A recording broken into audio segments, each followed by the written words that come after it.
ramming this guy. That's all. Can we talk about spit my Holbrook? drink out. Thanks. All right, everyone. Can we talk about Holbrook and then finally We're live. adapting to EW? All right, hang on one second, guys. First, let's do a quick intro. Welcome, everyone. Sunday night, Mantras with Monsters. Thank you for joining us. We got some topics tonight. I don't know if they'll be good topics or great topics or bad topics, but we got some topics. Thanks, everybody, for listening in. Holbrook is going to lead us off, but we have heard the feedback that folks would like us to do a secondary time to make it possible for folks in different time zones to join us. We are working on that and hope to have some updates soon. And with that, Holbrook, I'll kick it over to you. Yeah, sure. Woody also asked that we try not to swear for the first 15 minutes for YouTube. So I can't make promises. I'll do my best. Woody went live last night, talked a little about C44. Really, our guess was like, why wouldn't Camel go ahead and release it? But then I just saw that Camel gave like 4 days notice last year. So since we don't have notice yet, if they're following the same patterns, I don't think it's coming. I tried to think of like a devil's advocate reason to not release it now. I got nothing, but that doesn't mean that their calendar follows my logic. I don't think they're going to release it like we thought they would. I think they will release it within the next 6 months. Within how long, V-Time? I give it 6 months, and if it doesn't happen after that, I'm going to be thankful because all the medium players, right? But I give it 6 months before they release it. Yeah, if they don't do it now, I mean, they might as well wait for the next Global Conquest. I feel like they always release it during Global Conquest so that people that think they have a chance will max spend to try to get as far as possible before finals. The only reason I say that is because I upgraded something I needed to upgrade if I wanted to go C42 right away. And based off the uranium I have, I'm like, that's a long time for me to just be collecting and not upgrading. So I give it 6 months. Because then by then I can upgrade for free certain things. Yeah, I don't know. Oh, sorry. I was just going to say real quick, people make the case that Camel will wait so that we can get it cheaper, but I don't really understand this case. Yeah, I mean, I think people call it over way too quickly here. Last year, Jen said they sent the announce on Facebook the first day, and it happened a week later, and it was this week. I think it could still happen. It would be 4 or 5 days late, but I don't know. I wouldn't call it off just yet. Yeah, I kind of feel like I would not be shocked if it's any time within 2 weeks or to 6 months. If it's longer than 6 months, I will be pleasantly surprised. But I don't think we can say with certainty, other than what you pointed out, Holbrook, about kind of the announcement lag window. I don't think we can say with certainty that it's not going to come with an announcement soon. The only thing I could see is maybe there is some like over time player data trends that we're not aware of. And it would seem unlikely to me that Camel would take their foot off the gas in response to seeing like spend patterns decrease. Because what I think would be more likely based on what we've seen in the past is that they would push something in new to try and recapture lost revenue.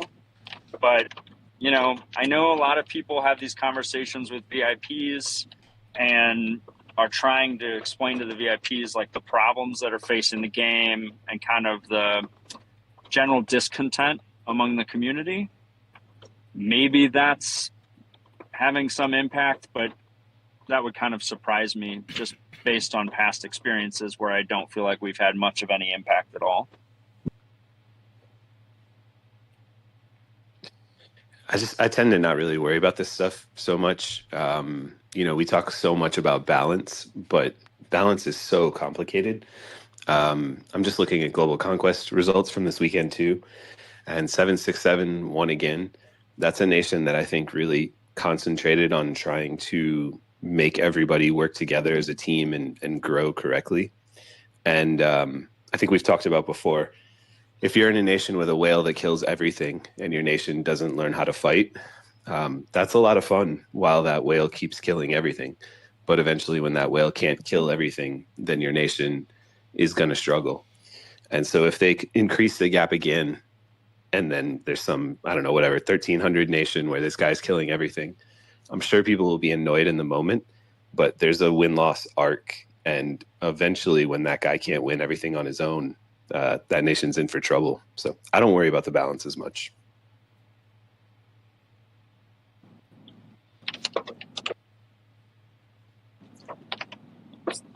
Maybe it's worth talking about, like, I have one question that's just kind of personal interest to me. We talked about the possibility of C44 dropping in GC. Is there a GC out there where that would make a big difference? If anyone knows of one, feel free to speak up. You have to imagine Beast and Duck are both going to go C44 right away. 799 could be interesting for 858. Yeah. And then the 904 bracket as well. 904, that would be huge. 904 is the presumptive, like, they're the returning champs, though, right? Yeah, this would be their fourth one in a row if they win it.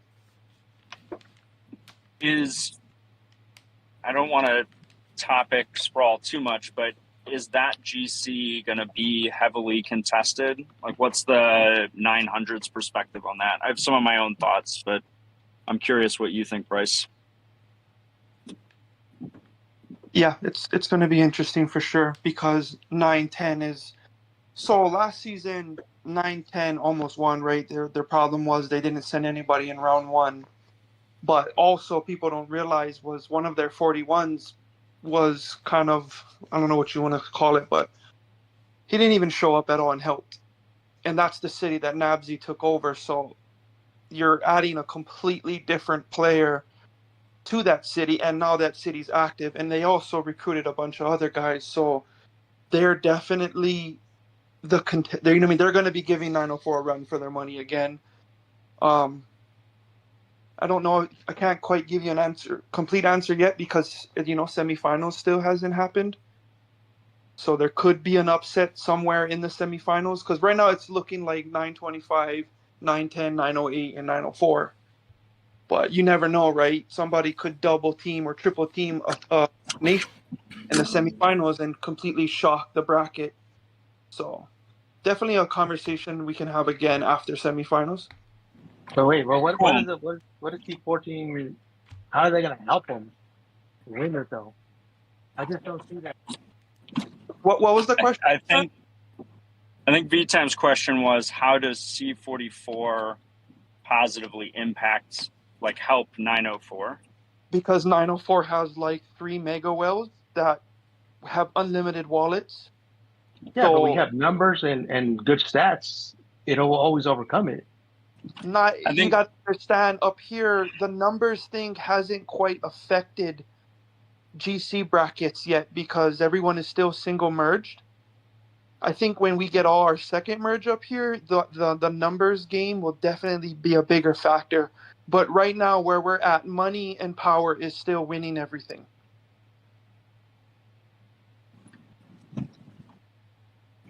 Yeah, 904 has a top end that includes some players who are probably on that shorter list of folks who are going to get to C44 quickly.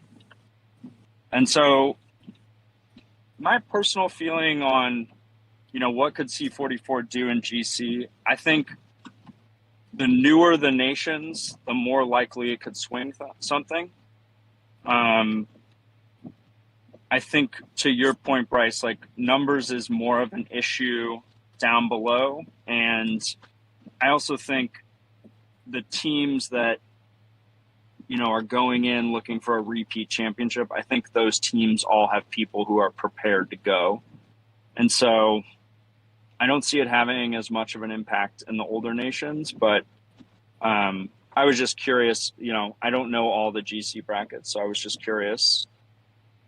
It's definitely you nailed it right there, bro. Like, it's definitely younger nations that are the only ones that will truly feel the difference. Other than that, like V-Time said, it's numbers. Guarantee. I think Holbrook, while we're still within our time window, you know, we've speculated a little bit on C44, talked about what kind of immediate impact it could have if it were to drop in the middle of GC. What are some things that you have on your mind, either as an individual or, you know, for your team, in kind of preparing for, you know, maybe not the immediate drop of C44, but I think probably the eventual drop of it, or the, you know, the certain drop at some point, the impending drop, as it were? I don't know. Is anything really going to change? I mean, I'm going to upgrade and I'm going to play the same way. I don't know that there's anything to do up in my nation anyways. Yeah, I mean, so I haven't given it a ton of thought. I mean, my thought right now is for alliances that, you know, are aware that C44 is on the horizon. There are a couple things that folks can be thinking about. At the top, the C41s, I think you can slowly start accumulating some of your uranium, depending on kind of where you want to be. I think it's a smart move to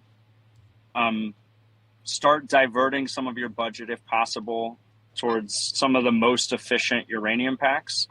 Just because if credits. I yeah, only want bidders. no, and that was my next point too. Like, I think folks who are at C41, think about, you know, what's your goal within the first 3 to 6 months after that drops. I mean, my thought is that there's going to be an initial wave of people who are going to get to C44 and they're going to do it fast, either because they've been C41 for a long time or that's just the type of wallet that they bring. And, you know, we've been talking about C44 enough that big wallet players are adding uranium to the list of things that they're buying out in the store. But, you know, there's going to be kind of a pathway to do it more efficiently for people. And I think in the long run, you know, say in the 6-month time frame, there'll be a short-term competitive advantage to having some folks go to 44 right away. But that will slowly start to even out a little bit in terms of the C44 specific advantage. I mean, there's other things baked into that as well. But let's just talk about city level and troop tier. But I think a lot of that will even out within the first 6 months. And if you're a player who is a larger spender, but, you know, not a max buy player, think about what city level do you want to be at? What's your first goal? I think for mid-range players, your first goal is probably to get the T14 rockets. For long-range players, your first goal is to get T14 shredders, as V-Time mentioned. But one of the things kind of baked into that as a mentality is set goals, kind of process goals within the main goal, right? If you're a C41 and C44 drops, you're probably at some point going to want to be C44. But don't let that be the only goal. Like, think about stepping stones along the way to C44 and try and build up your city right. But plan ahead for the next 3 months. Think about what kind of increase you want to have in your uranium spends. What kind of number would you like to have within, you know, 3 to 6 months from now? And then kind of the second tranche of thoughts I have are for people who are in that C36, C37 range. At least that's kind of the range I think about for older nations. You know, you have some decisions coming up in terms of the type of T13 pathing you want to do, or T14 pathing. Think about whether you want to just skip the camp entirely and go straight for the factory troops. If you're that C36, 37 and your workshop is not upgraded, like, and you're a long range player, think about whether you're trying to go T12 EMPs or you're trying to race forward to T13 cannons. A lot of that is budget based and that sort of thing, but I think having those conversations can be helpful. And another part of that too, although I think it's less applicable in the older nations where people's 6 stars are more well developed, in the younger nations, as you have folks in, say, maybe that C33 to, or maybe C34 to C36, which is when a lot of people make a decision about going long range or mid range. Like, think about where you want to be in a couple years from now, what kind of budget you have, what kind of uranium spend you have.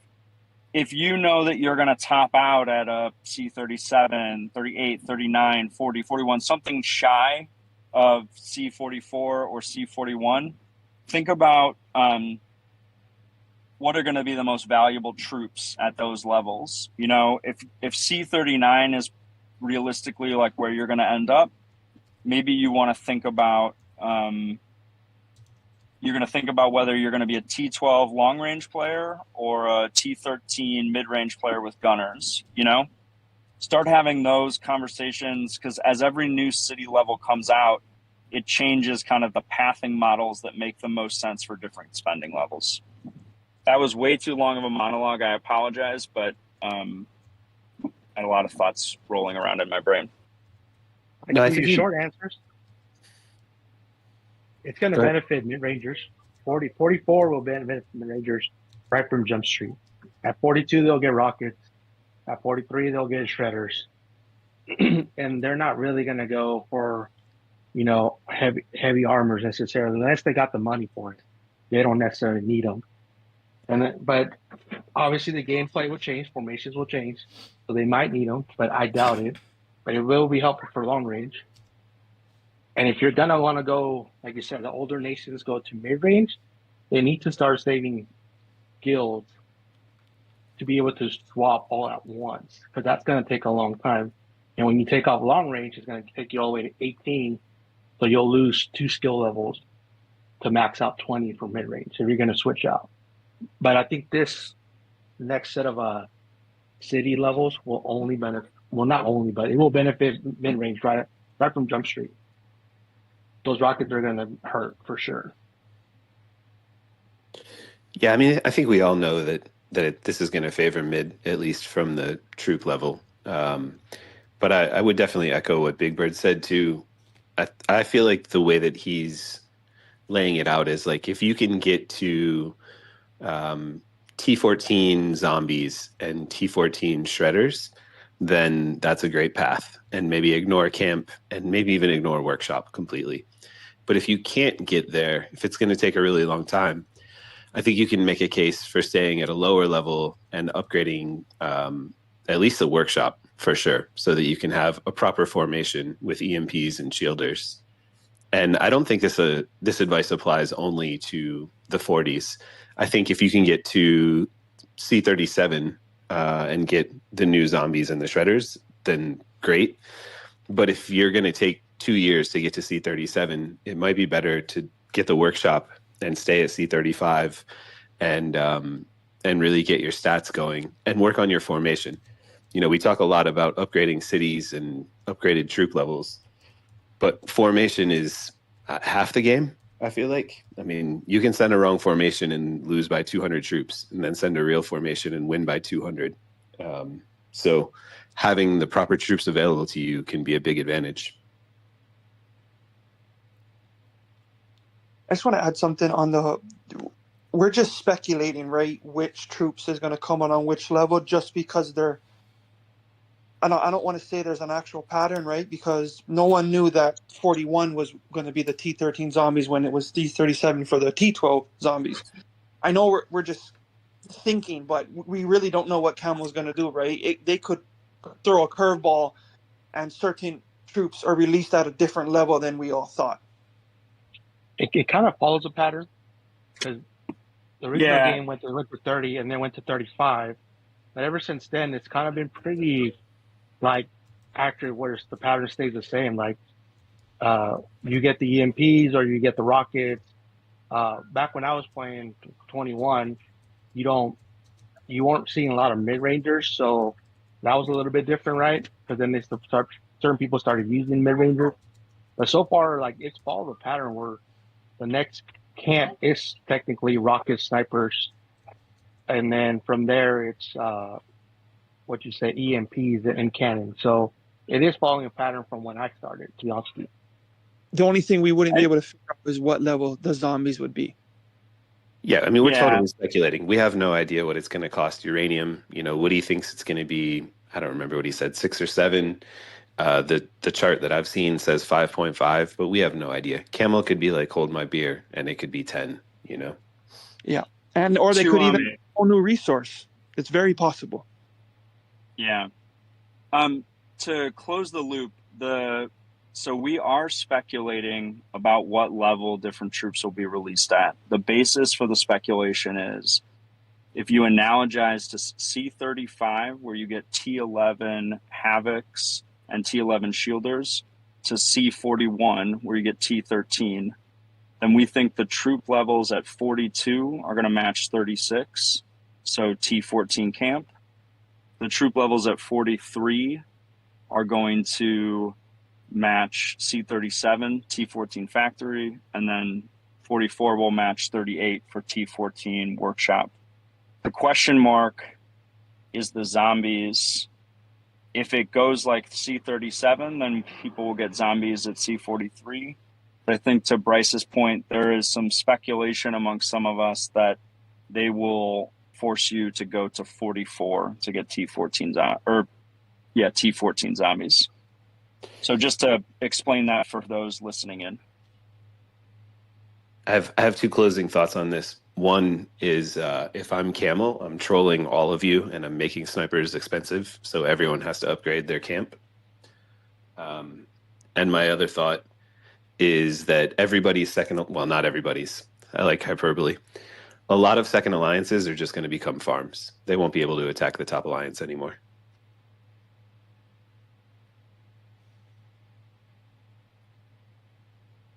I have a follow-up question to that, Ulbrich. What does a second alliance in your mind, like we're just speculating, doesn't have to be about a specific nation, but in some random nation, what does a second alliance need to be competitive when C44 comes out? To go to a new nation? I mean, like, what's the city level of your second alliance? Probably C36? V-Time, correct me if I'm wrong. We've got at least one C40 in a secondary alliance. I mean, on average. And yeah, Well, he did leave like us 35 to 37. Yeah, so I feel like already C44 was getting close to what people would call a farm.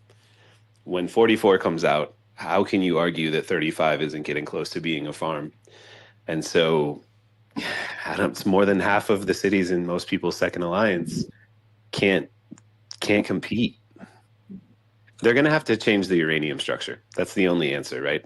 But it's not like those people in the second alliance is safe trackers either. The only real concrete advice I'd be comfortable giving is that everybody that wants to play this game should have the uranium card.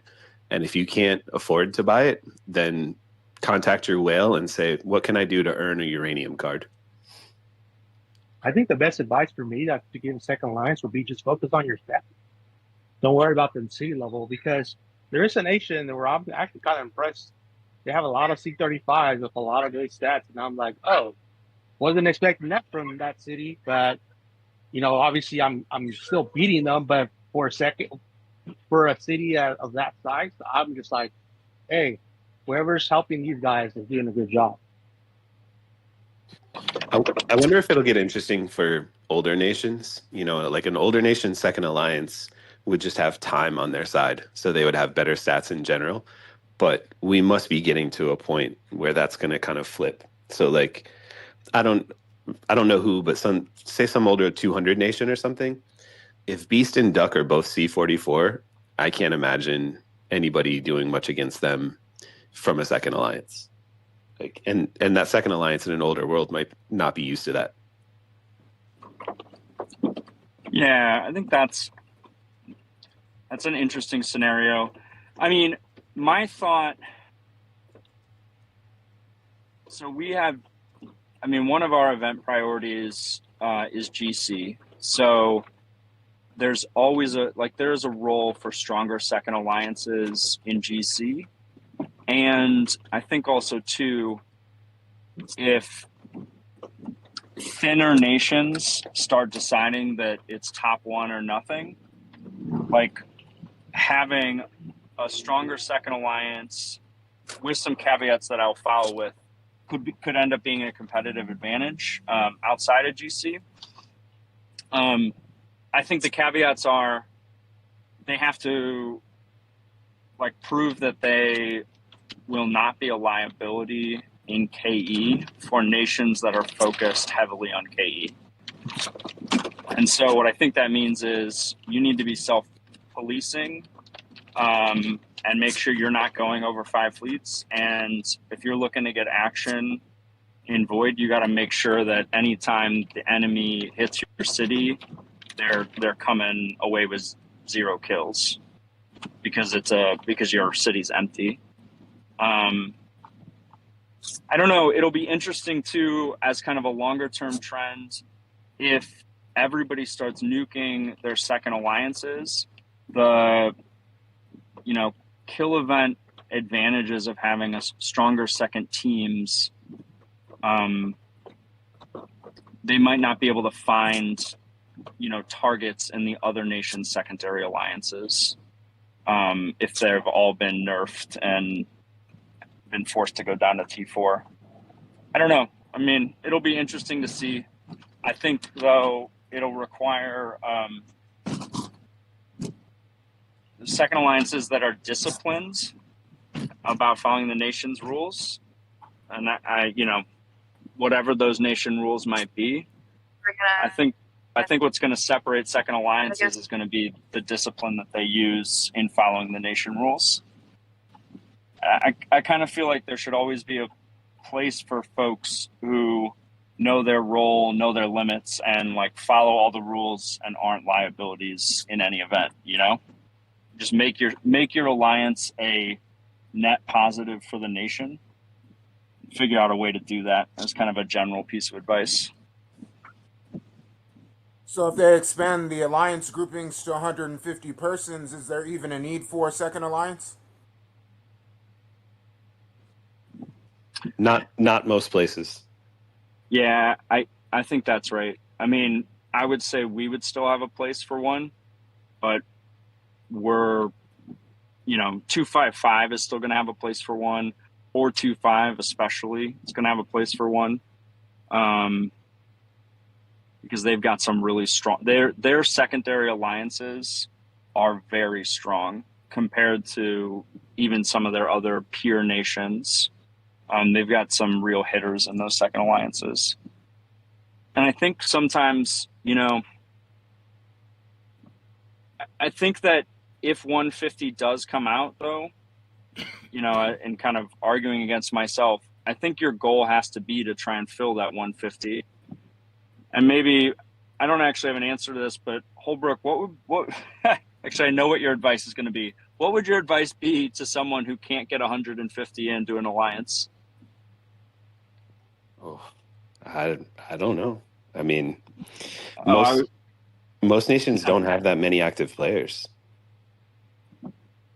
Yeah, I mean, I wonder if that's really a change that's going to be beneficial, or if it's going to shine a light on some, even more so on the disparity that, we think needs to be fixed.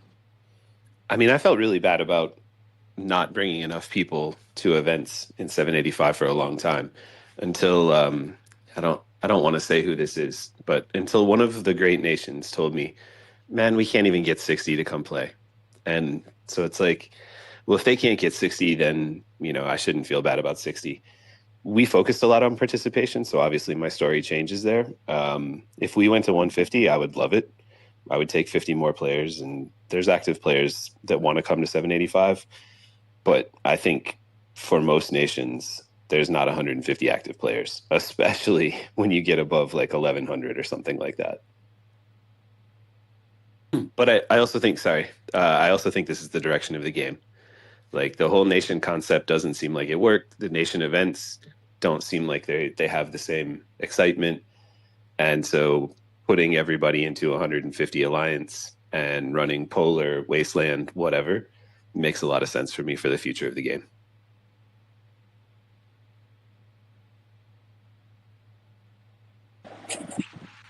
I guess my feeling for if they do go to 150 and there are folks that are really struggling to fill 150 spots, my well-intentioned advice would be take a hard look at your nation, take a look at whatever Camel's merge patterns have been. Hopefully, we're all hoping that recent patterns are changing, but they may not. And think about whether you're going to be comfortable with less than a full alliance, because in my anecdotal experience, numbers only go down, right? Attrition is kind of a natural part of the game. And we've talked about other aspects about trying to replace players that are lost. But for nations that are going to struggle to replace cities, internal upgrades can sometimes work out great, but in a lot of cases, they can hurt the overall team. And I think you need to think about, like, what is it going to look like in a year? You're going to, maybe 130 becomes 110. And there can also be a snowball effect as certain people walk away. So that's meant as well-intentioned advice. And I hope it's taken in that fashion. Holbrook, I think we might be good to move to the next topic. I'm looking at the time. So I think the next on the list was like just general spending tips. Yeah, so there's stuff that came out today, right? There's the Canon event, and you can get Simon. Nobody should be spending on that unless they're a whale. There's the wheel. What's this thing called? The Lucky Stolen Treasures out today. You can get some dye if you want. I would still say most people should not be spending on that unless they spend a fair bit of money. I feel like we give people advice on what to spend on sometimes, and hopefully that's helpful to people. So I just thought we could check in on that again. Kitten also brought up today that he doesn't think that bounty is worth it for the low spender. So I know a lot of low spenders save their upgrades for bounty. I'm not really going to make this case either way, but someone who runs a lot of cities and has done the math does not believe this is the best spend for you. So maybe don't do bounty. Maybe don't save your upgrades. I agree, because the dragon's not what it used to be with all these new skins coming out. Meow meow. That's right. You want me to justify a little bit for you real quick? Do it. Tell him, Kitten. Okay. So here's the thing I was arguing or discussing earlier. The bounty pack alone, just to activate, is $10. And then on top of the activation, let me get into the Alliance bounty so I can actually see what I'm doing here. And then you got the rewards. And a lot of people forget that there's a difference between growth and acceleration. So like plane parts, you get those naturally by doing your dailies. So you're automatically getting them there, which is an acceleration, not exactly a growth. Same with the Titan jars. And then also the Titan, the officer frags that you get. You're getting Loreline and you're getting Kingsley. Do you really need Loreline and Kingsley fragments? So pretty much the only thing that's really worth it for a budget spender to get is to get it and max out and then get the Golden Skeleton and the Mutagen boxes. But how many free players are at the level where those are actually viable for their account yet? So I wouldn't say it's not decent for like a low budget spender or a mid spender, but it really, really depends on where your city's at.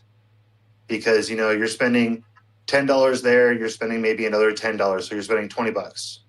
In value for the items you're getting, if you're buying it from the shop, it is worth the value. But what you're getting is not really worth the value for what you're trying to do to grow your city. If that makes sense. Yeah, I would phrase it differently just for anybody that didn't follow. What you're saying is don't try to accumulate the things you get for free. Try to get the things you can't get for free if you're being frugal. Exactly. If you're a budget spender, like, you know, it's you can get this, or you could spend that $10 on an actual officer or equipment that you actually need and not one that you're just stacking up for later.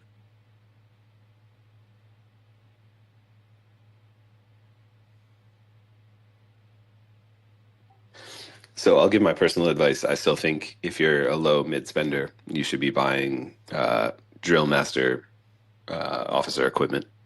I feel like you get the most bang for the buck there, unless you've already spent a bunch there.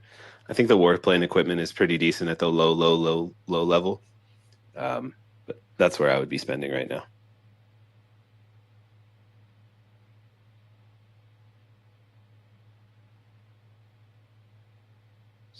Yeah, and like I said, like there's the $5 corner in Globe 10 that is set up by Chaos Queen and Holbrook and Obi and a couple other players just for low budget spenders and their spending habits. And when I'm judging these events and people are asking me for that clarification, I'm judging it on a spend of under $100 a month. So like if you're above that, like you have way more freedom than someone on the lower end side. You know, one thing we never talk about is like holding back upgrades. I don't know if it's a great strategy in general. This is a game where the more upgraded you are, the better rewards you get. So it's kind of like if you spend a little, then you can get more rewards, and then more rewards can help you get more rewards. And so I've never been a huge fan of holding back upgrades for a month or worse, people that hold back like their city upgrades for 2 years.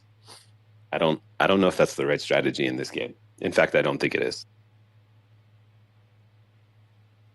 Yeah, no, if you're like, you're only as strong as the person that's spending less than you. And that's just the way the game goes.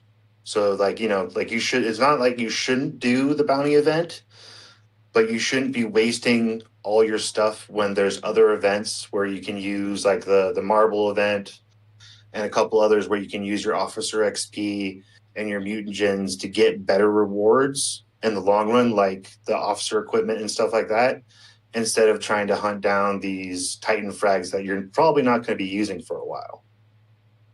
I never wait. I always upgrade. As soon as I get it, it's upgraded. Do the bounty. I do the same, and I'm even watching my monsters run right now. Like, we're going to lose this frenzy for sure. I don't care. I'm still running my monsters so I can get the ability to upgrade K.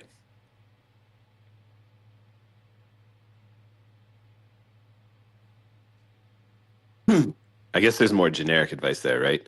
Camel is going to try to convince you to make bad choices so that you can get pretty things that don't really help you. Like saving all of your stuff for 2 years to do an upgrade just so you can get a Void Warrior tag for 2 weeks is a terrible trade. Yeah, but the worst part is some of those people that do that and run into it, they don't even fucking run that event like they're trying to win it. That drives me crazy. What do you mean? They wait that long and then they waste it? Yeah, they wait that long and yeah, they're number one up until the kill event, but then they don't even fucking kill. Oh, right. Like, you know what I mean? Like, they're not even farmers. trying. Yeah, exactly. So why Yeah, would you wait that long? You could have been participating all these months towards your Those- team, other events, and you were just sitting around acting like a bitch because you wanted to be at the top in the fucking farmer phases. I think those things go kind of hand in hand, right? If somebody was a killer, they wouldn't be waiting 2 years to try to get an upgrade. 100%. Yeah, I preach the same thing in my nation. I tell these guys, I mean, maybe you can save it for Frenzy, but burn your field every month at least. If it's Frenzy and Void or fucking every Void, but you should not be saving that. You need to kill and you need to level up your officers, especially nowadays in this game. We have so many events. I'm not saying every nation competes in them. I mean, we are pretty competitive in our nation, so it's like, man, I need you guys getting stronger every month. Can't have you guys. Oh, like what Chaos just said, like freaking 3 months. I finally, like, bro, where you been, man? Come on. So that's definitely good advice to give your team if they're doing stuff like that. Just tell them to stop and just contribute every time. Well, and then the annoying thing is that they finally upgrade, and then they're like in the top of every event. It's like, man, you could have been top 15 or top 20 with a little bit more garage in your existing fleet. You didn't have to wait until you got those shredders. Yeah, no, and that's the thing too. I mean, honestly, I know I have a little zero chill when I go into events that we're competing in. So, I mean, I'm not saying everybody should be like me, but I'm like, hey, yeah, you got to this higher level city, and I'm like 2 levels smaller than you, and I'm still always ranking fucking 10 places above you. So, like, just prioritize your stuff. Like, don't sit and wait and all this and worry about your city level size while I've been focusing on building my officers, and eventually I'll probably be higher than you. So I don't know. I just think that, but at the same time, some of those people, like, I've said it, probably Holbrook said it, and tried to talk to them differently, but you can't change their mind. I mean, again, and you gotta, at the end of the day, this is their choice, right? And whether they want to listen to you or not is up to them. All you could do is say what you want, like, so, speak knowledge to them and educate them, and then hope that they listen.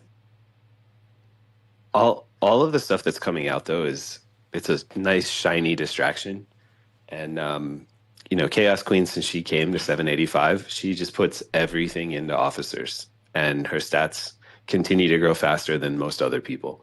And there's a lot of pretty stuff in the game, but the story has stayed the same. Everybody should be investing in officers.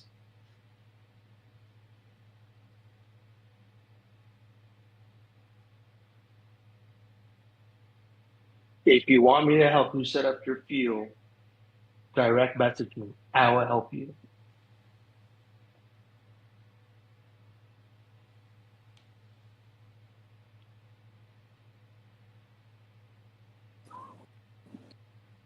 Brooke, do you have any thoughts for, we've talked about officers, focusing on officers for lower spend players. As you move into more of the medium spends, do you reallocate that budget?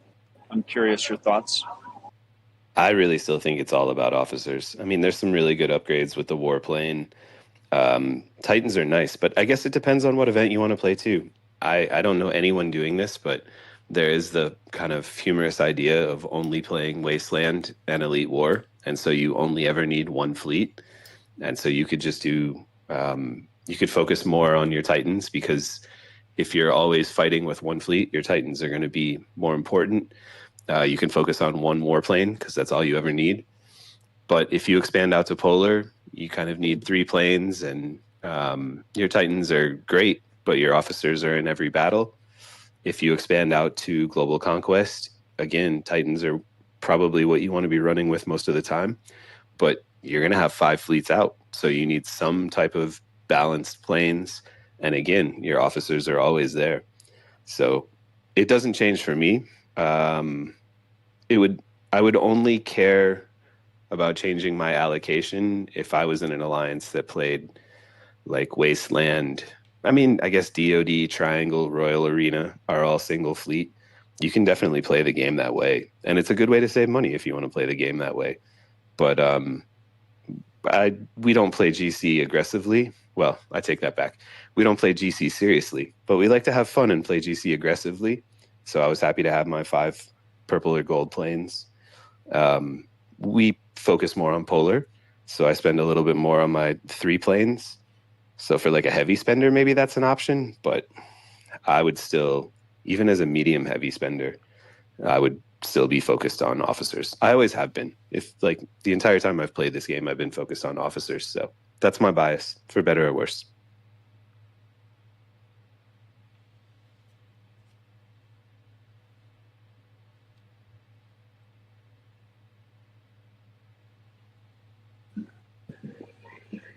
I think one of the thing. I'm sorry, you go.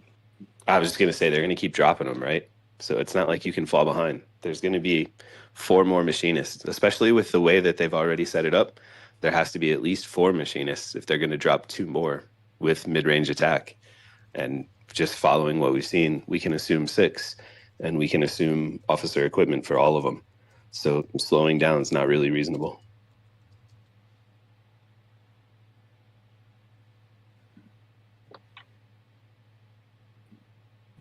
Yeah, one of the things, just while we're on the topic of spending tips, my advice for folks who are like the top spender in their alliance and go big on all of these secondary non-combat events like fishing or the giant cannon, go up first on the levels and track it on the way up.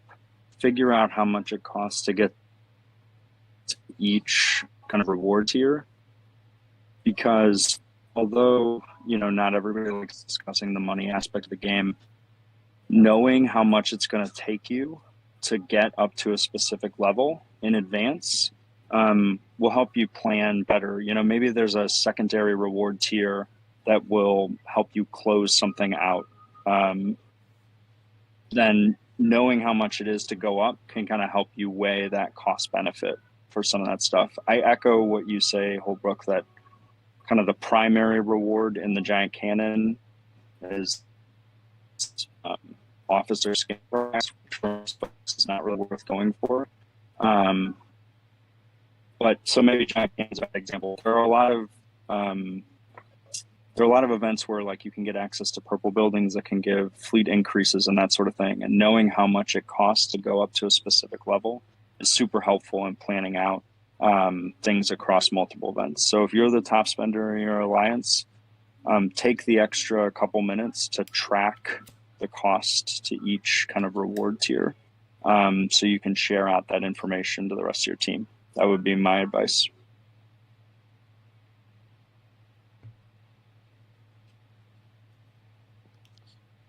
I mean, that's kind Somebody of it, else, right? please speak. No, I don't know if there's really anything more to say. Like the advice is there, and people just have to give it to their team. But of course, we all know we have those team members that they're going to do what they want to do, right? I would say one thing. The Lucky Stolen Treasure Wheel is probably not great because it follows what Kitten said about being acceleration rather than progression.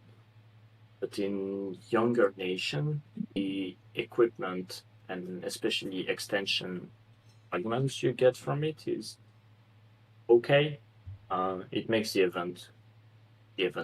spend much less disappointing, I suppose, than it is in older nations, where you already have it completed. It's definitely not something I would recommend my $5 players, but much rather they spend on that if they really will spend on something a bit silly than spend on the goddamn Simon skin. One thing to know is you can save those tokens too. The Lucky Stolen Treasure tokens, you can save them up for a year if that's how you like to play. And you can get 500 of them, and you can get one of the orange or gold islands items. I didn't know that. Yeah, we have a guy in the Alliance, I think it took him 8 months, and then he got the movie theater. You giving out a secret. If you have to get only one orange island item, understanding that they're definitely not worth their spend, but still, if you have to get one, which one would you get? Because I got the basketball court. It's the only one I wanted at the beginning, but I don't even know if that's the best one. I guess the aquarium also looks okay. You can't get the aquarium and the Lucky Stolen Treasure. I don't know that there is a right answer, but I would have responded with basketball court.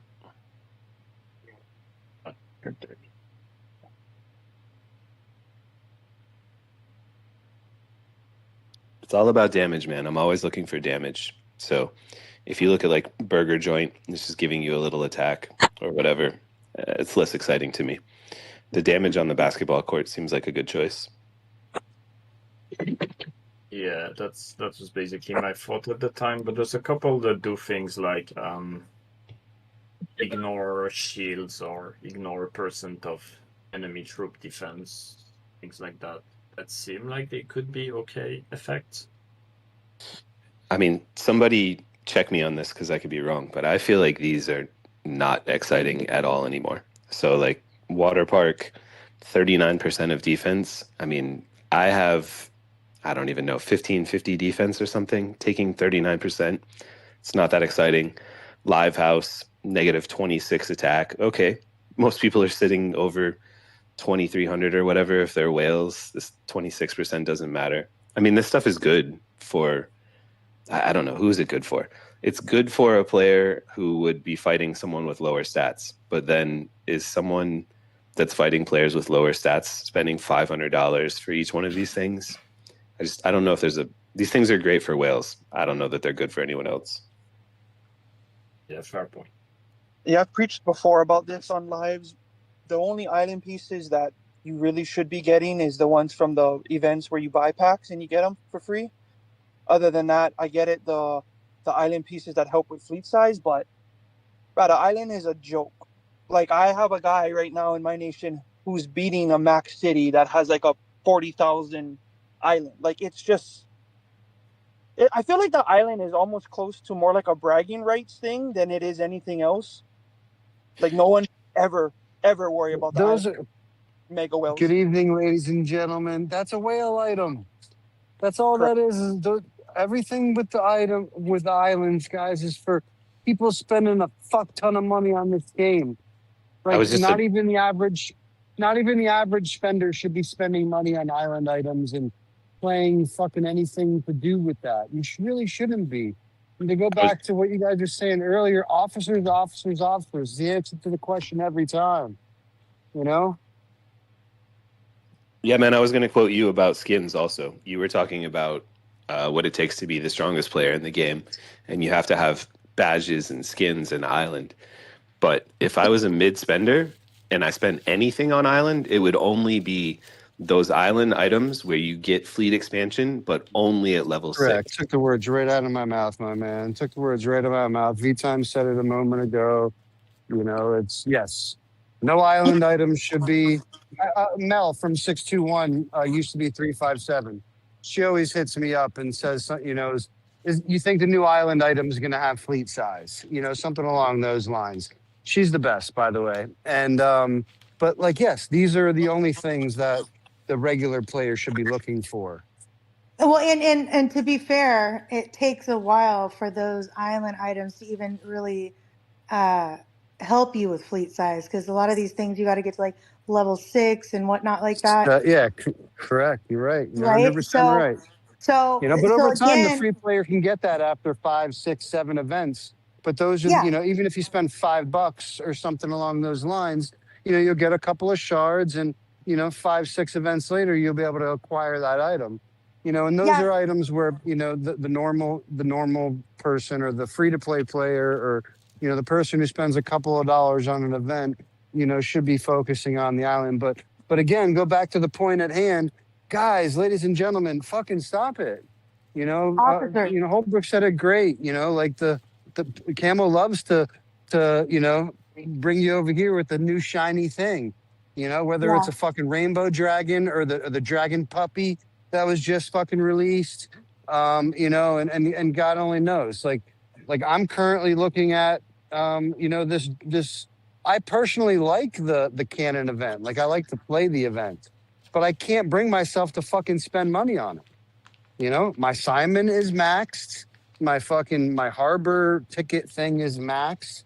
I can't play the event. I'm not a fucking duck. You know, I can't just fucking spend $600 on the event and not acquire anything of value. You know, so there's a lot of things that many people shouldn't be spending money on. But I know I've quoted many times saying this. I'm not a fan of spending another man's money. You can't fucking hate on the guy who wants to spend money on the fucking fishing event and not show up for void. I mean, you can remove him from your alliance, right? You can do those style of things from a leadership perspective, but you can't fucking spend other men's money.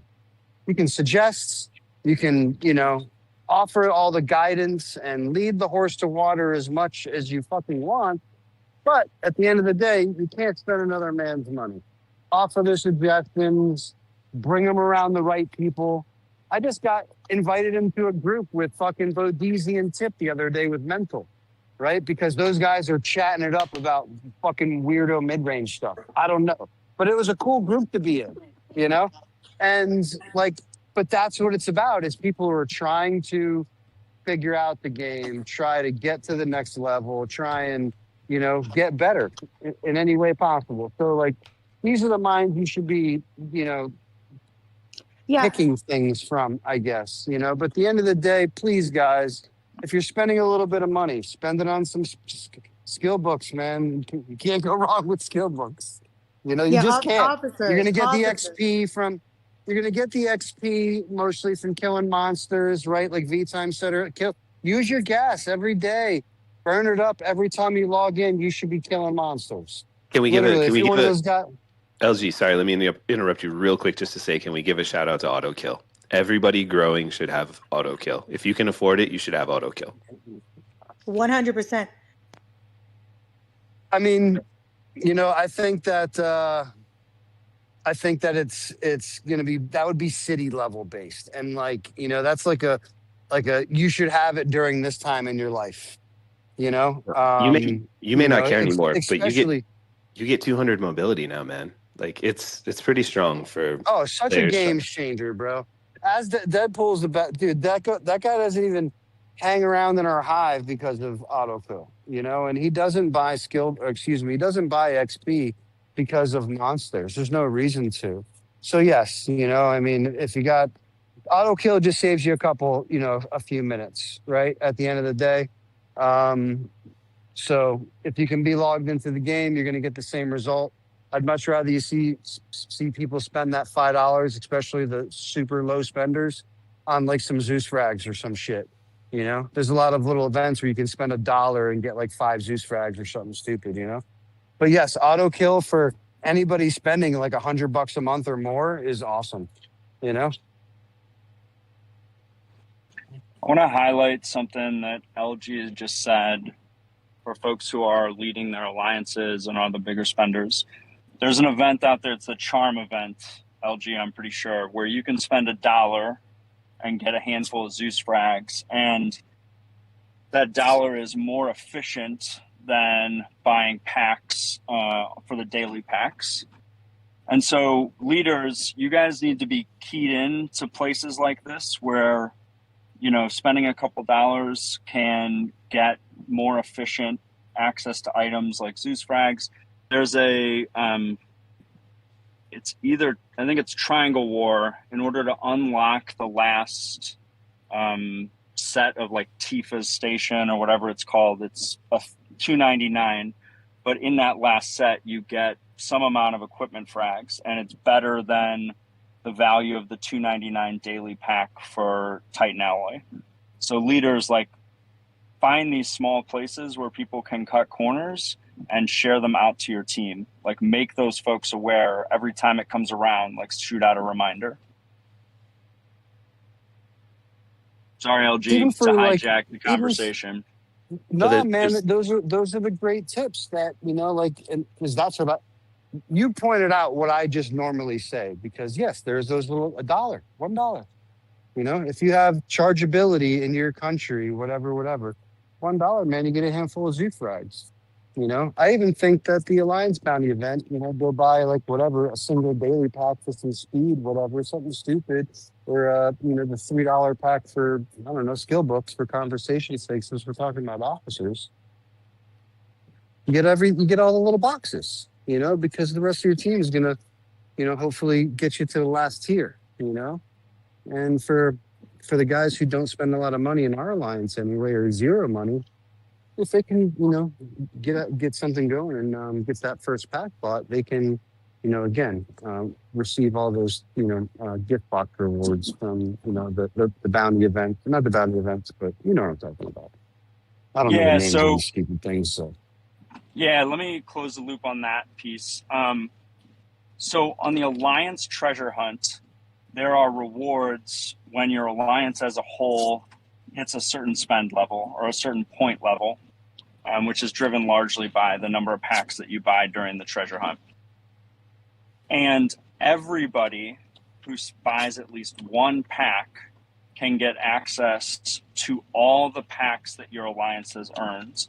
And if your alliance is of the caliber, you have a spender who's going to max out those alliance rewards, then spending $1 or $2 on a pack during Alliance Treasure Hunt and getting access to all those rewards is a way for you to, as a lower spender, leverage the larger spender players to help your lower spend or close to free to play players. So I think that's what you're talking about, LG, right? yeah, I forgot what it was called, treasure hunt, or whatever Yeah. stupid spend event Camel throws our way. And in that particular event, yes, one little pack wherever you can find the cheapest pack. Hopefully, it gets you on board, and you get access to however many tiers your alliance gets you. All those stupid little spend waves are As great. long as the pack you buy has more than 400 gold, you're good to go. There you go. There's the KPI. Thank you, you're Big looking Bird. for. More than 400 gold. Yeah. Thank you, Bird, for Fucking buying Camel, the right? thing, everything. I So- appreciate you. The pack I would recommend for most players is the $199 monthly golden envelopes pack. And the lower spend you are, the more helpful I think golden envelopes can be. Because as you reach higher spending tiers, the golden envelopes, you're really only looking for frags from a specific officer or, more often like a specific officer class, such as like the drill masters or the machinists.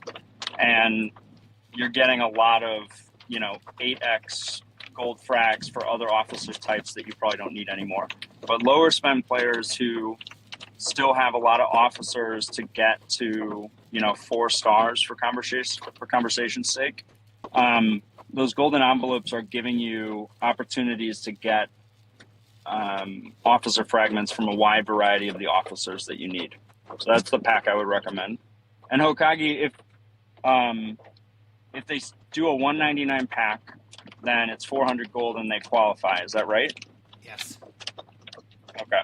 So Just wanted to And make the sure. weekly the limited little pack. packs for the officers on the dailies that bring like two fragments of each officer, they will give you 400 gold. So as long as the pack that you buy gives you at least 400 gold, you're in that event, and you can take advantage of your will spending. The one that has like the one bubble. Now it's two 1-day bubbles now.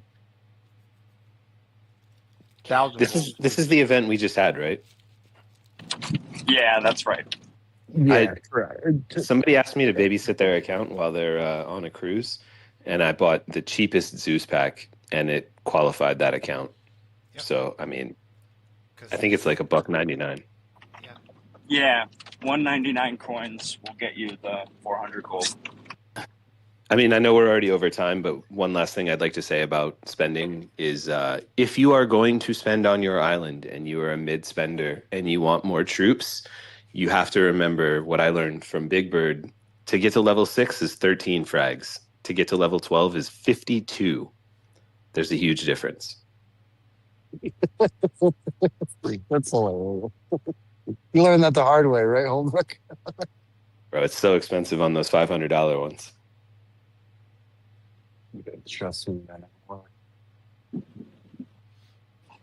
Yeah, I think, like, especially after officer equipment dropped and the kind of special skill techs that used to only exist on certain island buildings became available through officer equipment, I think the island got even more diluted than it already was. I think, a player Dude, like 100%. That's what. As soon as it came out, I was pissed, bro. All these yeah. mirror fucking skills of what I spent tens of thousands on. I was heated, But I'm sorry for cutting that. Continue. But yes, I was No. fucking pissed. Big, I mean, it's even more of a whales game. The exception for spenders or for players who intend to play long enough, you run out of options to increase your fleet size. You've got like the equipment, you've got the garage, you've got some of the tech in the academy, but everybody's going to be done with that. Like eventually you run out of ways to increase your fleet size. And so that's when those level 6 purple buildings that give plus 1,000 at level 6, that's when you start focusing on those. I think that if you are only going to focus on a couple at a time, what I would try and do is either wait for a purple island building that gives a level 6 fleet buff, wait for that to show up in group buying star, or maybe Alliance treasure hunt. Like save up and wait for something where you're just getting double value for buying the packs you were already going to buy. But the other place to focus is, these wild card purples show up randomly a lot. And it seems like they don't require you to spend at the highest level to get them. You can do some sort of moderate spending on certain events to get there. And there are several buildings that are available via the wild card that have level 6 fleet. I am driving, so I can't pull it up right now and tell you exactly which ones. But I think at least maybe the tent does plus 1,000 at level 6 and plus 1,000 at level 12. So I would try and pick the building that gives you a fleet buff at level 6. And then I would not continue on in that building. I would not go to level 12. I would look for another building that has a level 6 fleet buff using those wild cards. Because it's only 13 of them to get to level 6, which is doable over a handful of months. Yeah, I think it's 5 for most. Yeah, no, I agree with you 100% on that one.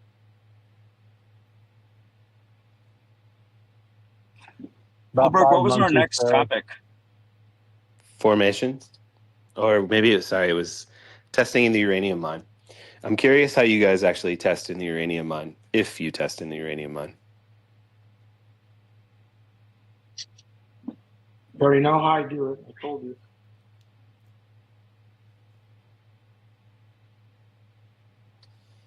I mean, I like it. I like to test in the U mine. I think we've had some cool little, back and forths with some other whales throughout the years. And I think it's great to test formation. I think it's good to create a rival. I think it's, I think it's a cool little spot.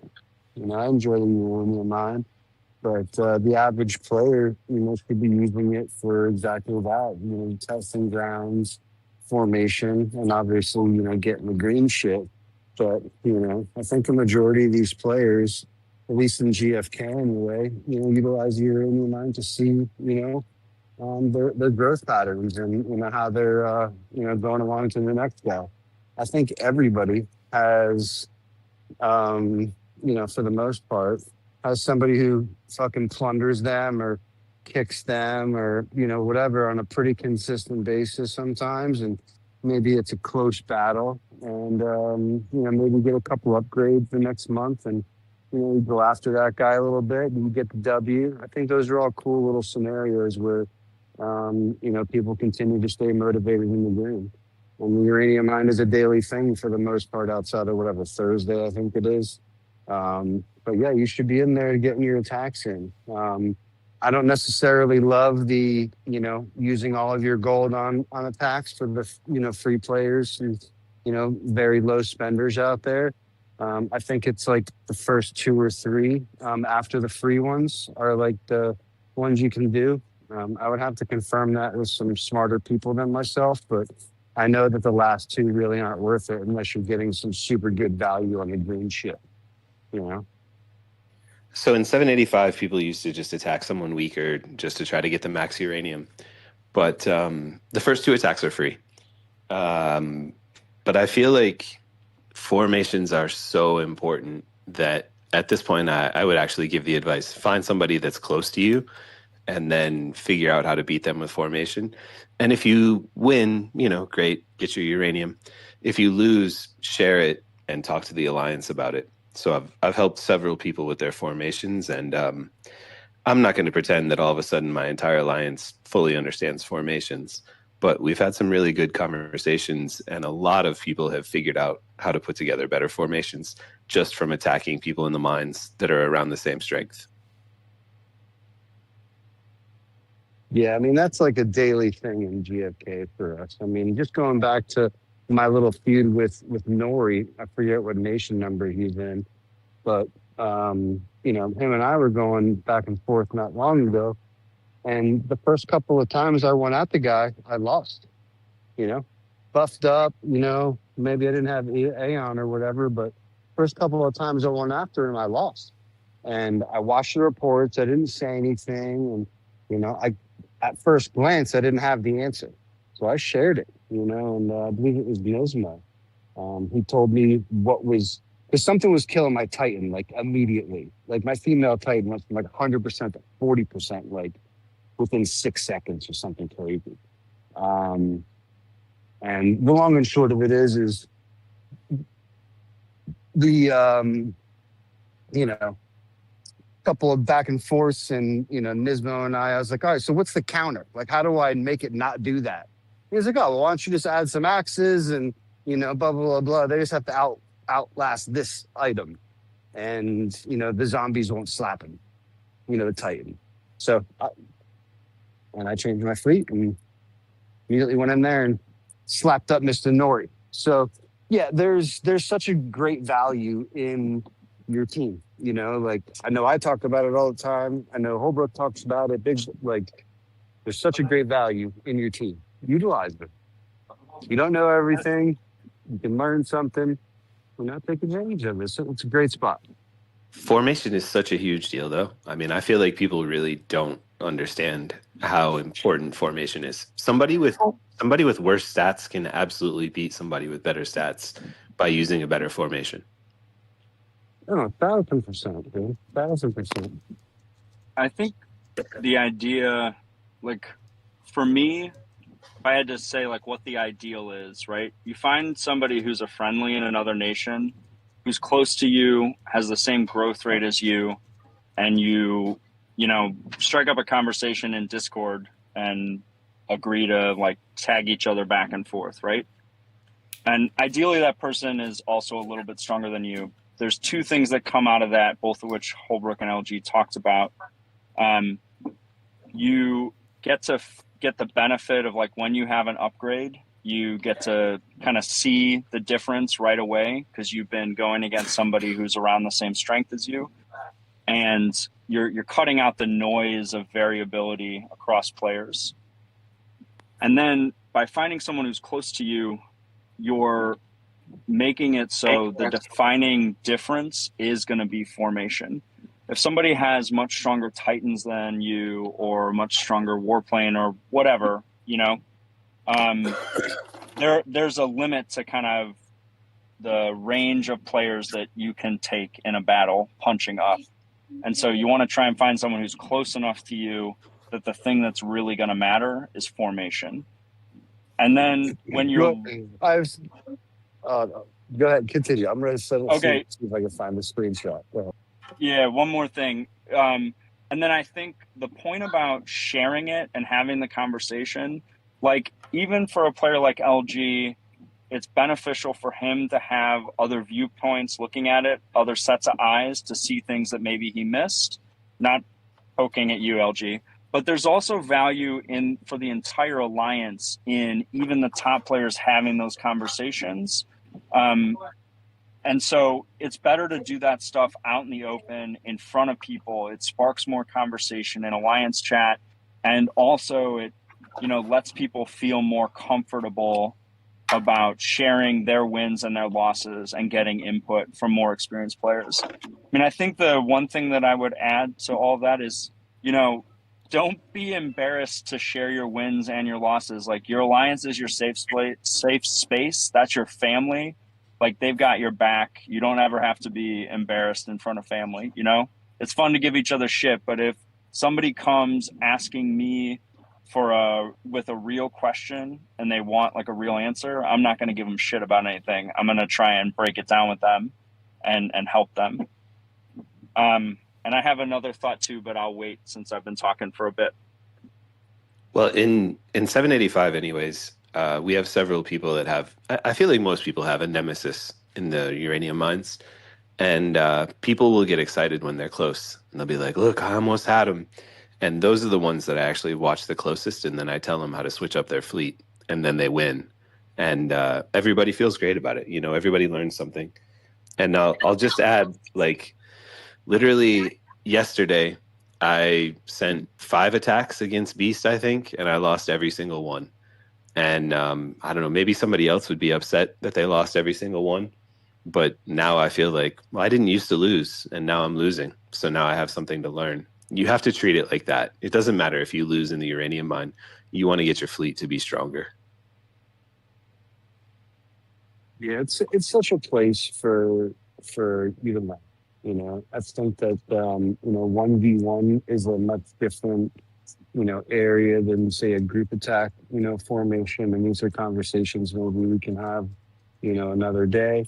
But there's such a value to understand what these troops are doing, what your Titans are doing. All these skills are so confusing, and they come so often now, right? And now every time a new officer comes, we're looking for the new skills and how the formations are reacting to said new skill, that's available, blah, blah, blah, blah, blah. So these are all things that are ever changing, and these are, really lively things. So, you need to be paying attention to them. And, if Holbrook is losing to Beast all of a sudden, like I would want to see their report, because I think Holbrook's fleet is a little wonky, to be honest.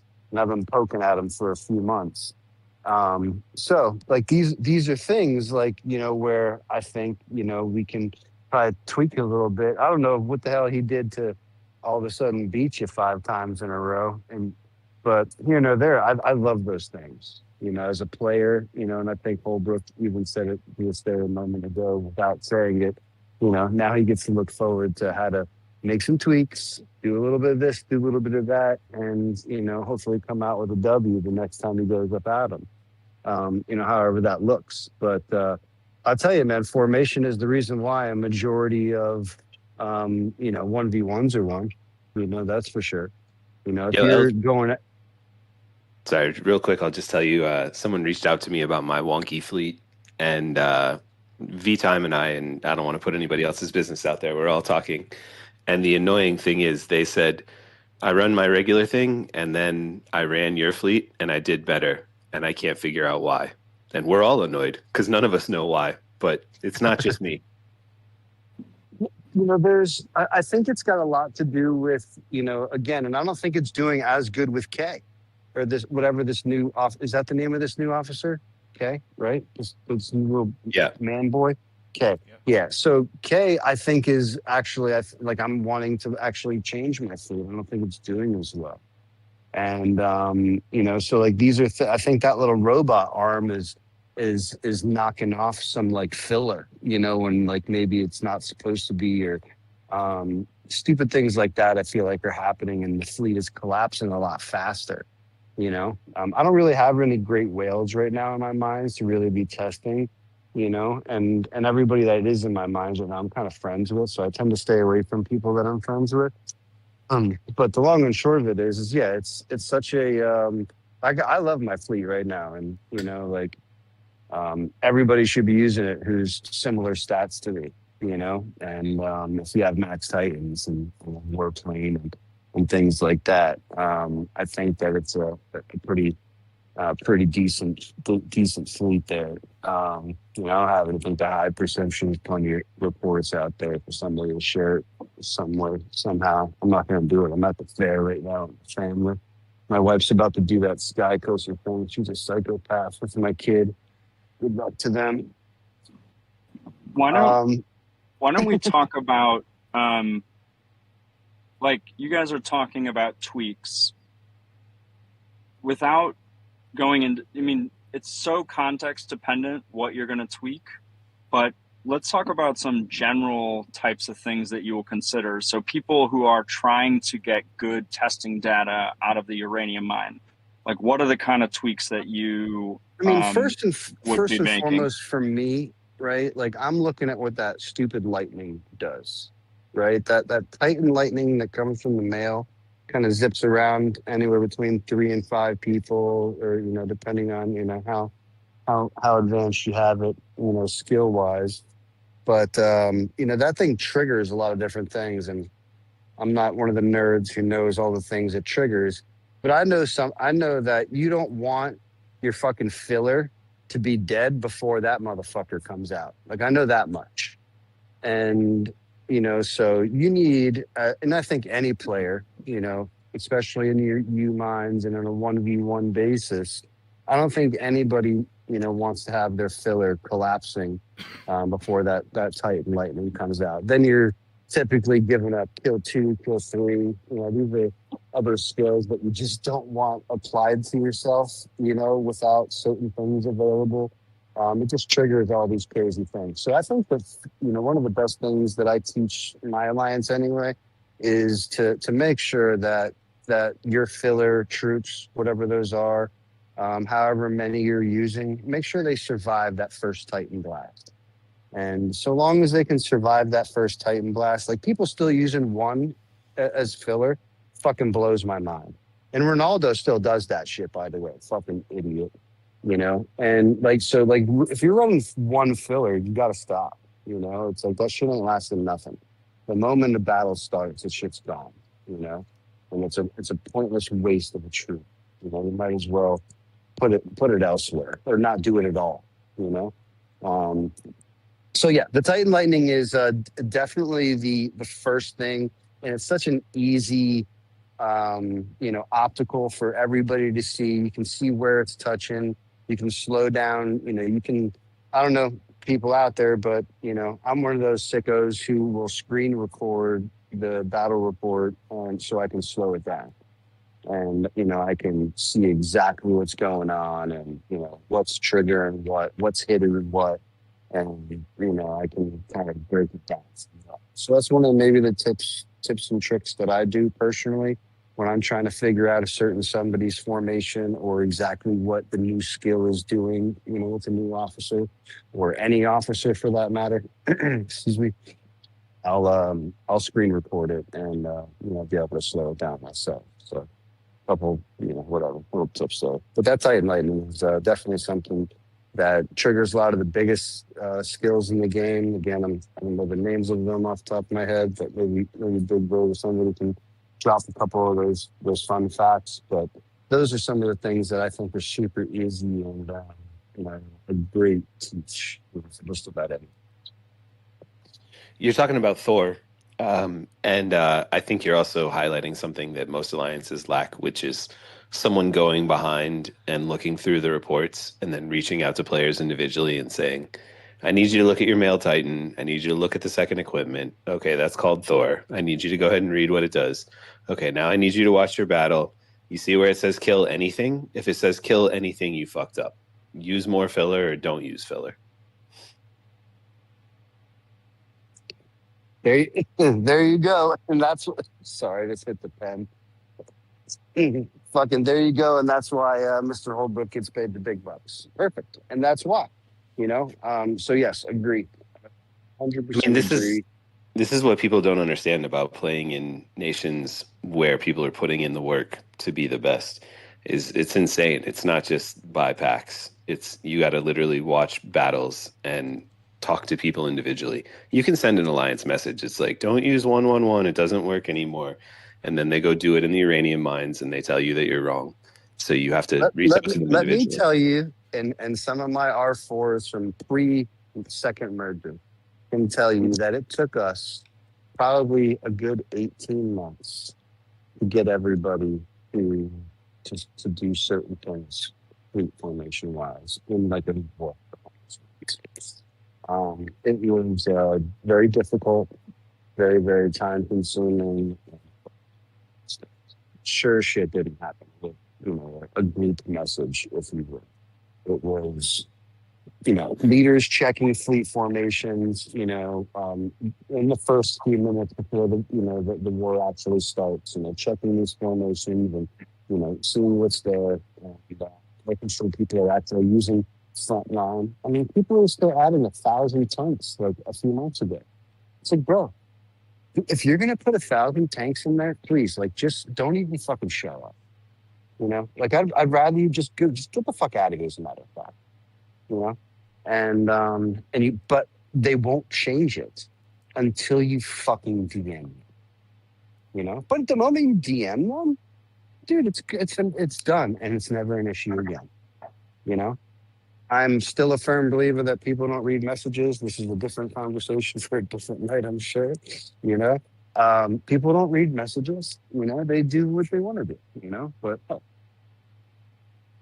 Yeah, that's Man, something that I kind of got vilified for in my alliance. Whenever we did like DOD or Triangle War, I would just thumb through everybody's battles just to check the reports to see what was what, and pretty much direct message the people that had improper fleets, give them the suggestions, and then if it didn't change that following day or whenever we had our next battle, I basically sent it over to our R5 to see if he could get some traction. But it's definitely something that's still ongoing, and I've been at it for like 3 or 4 months.